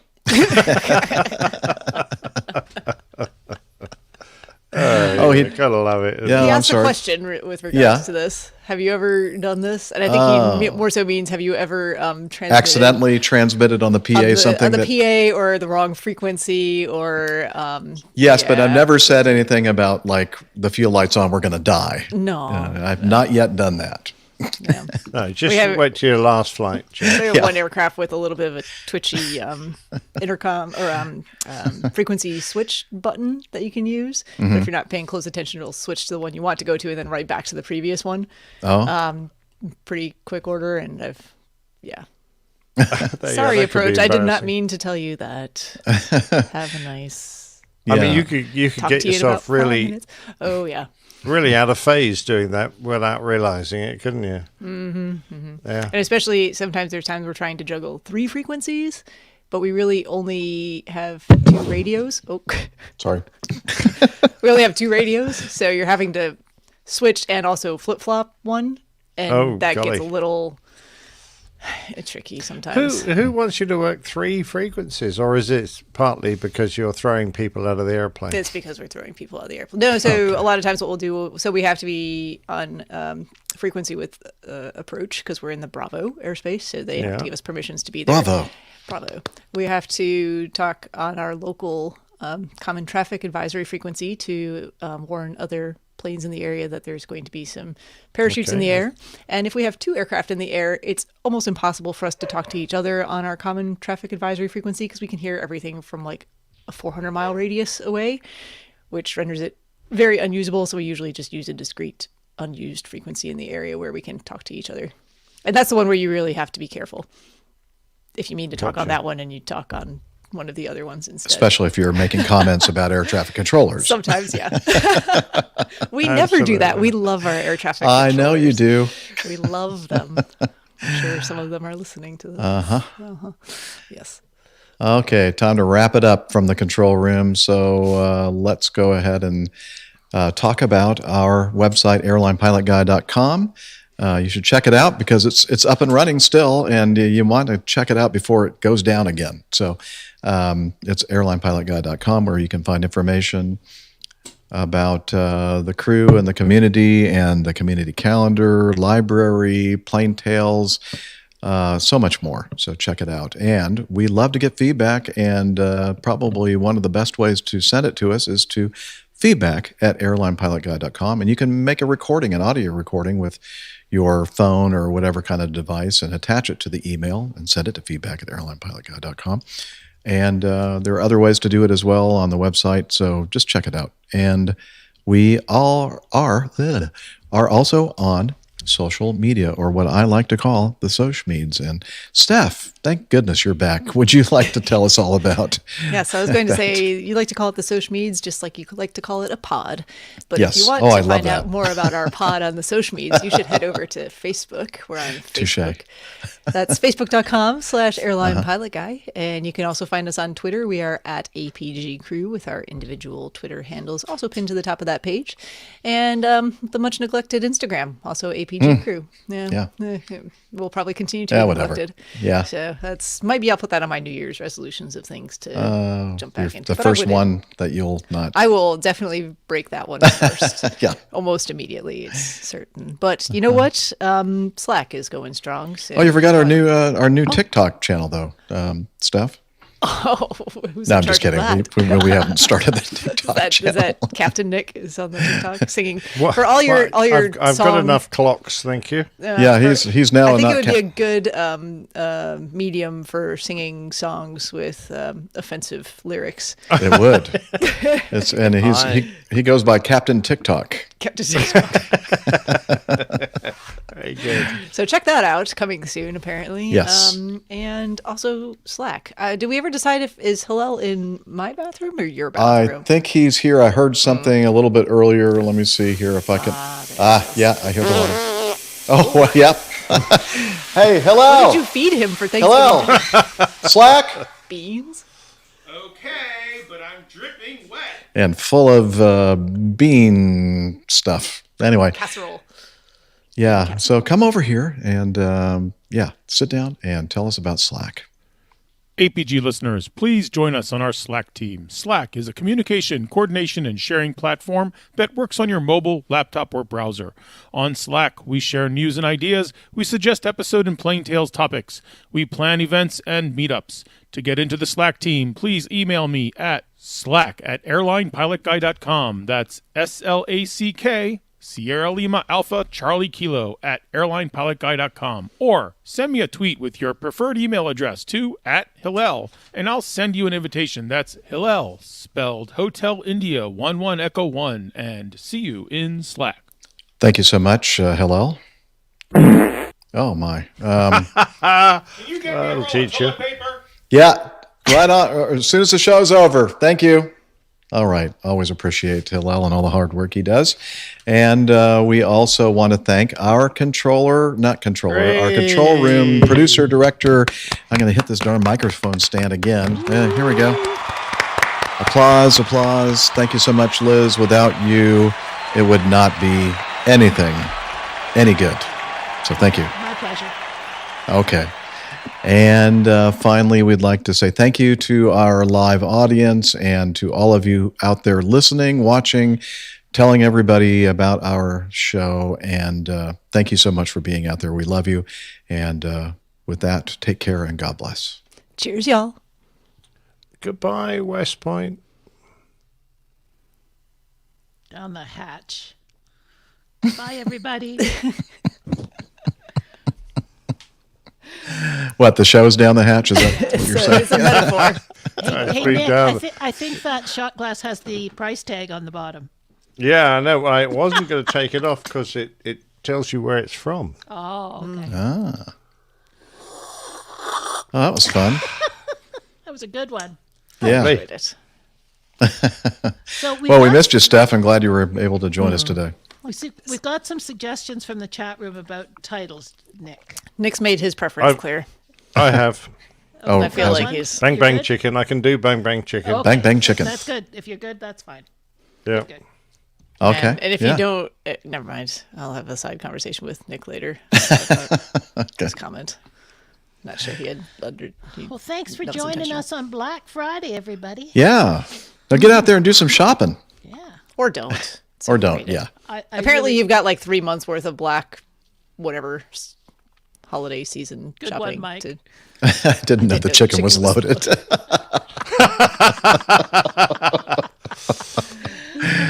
Winter chicken dinner. Well, the other one, there's I some think good ones. this was the other one that was Neil's, which was funny too. Is that a gun in your chicken, or are you just happy to see me? Definitely chicken and firearms. There was also a couple around the dogs and stuff. Yeah. But wolf anyway, landing. but Nick's got something to work with. That's all we care about. Yeah. Yeah, do you remember the scene from Deer Hunter? Yes. I know where you're going with this. No. No, I'm not familiar with deer. I don't know Deer Hunter. Oh, he was doing Russian roulette. Oh, yeah. Okay. Vietnamese, with the Vietnamese or something. Yeah. It haunted him. Yeah. Okay, let's end this broadcast, guys. All right. Steph Well, thank got you again, stuff to do. everybody. Oh, and for those wondering, my hand I think is getting better. Oh, yeah. it does look better. Looks colder. Just keep drinking. No, it's just actually, I'd be it's all more worried bruised, about like it's all your other green. hand because you seem to have broken your The thumb. bruises are. That's fine. That's Ooh. Yes. It's not supposed to bend like that. No, I know. You try telling her that, though. Bye, Tanya. Look at it. It's horrible. It makes me the feel other one does it queasy too, just to except look this at one's it. moving. There you go. Okay, see ya. Yeah, thanks for getting up early, Tim. Yeah, it's bye, good to see everybody. Yeah, brilliant. Good Thank job. you.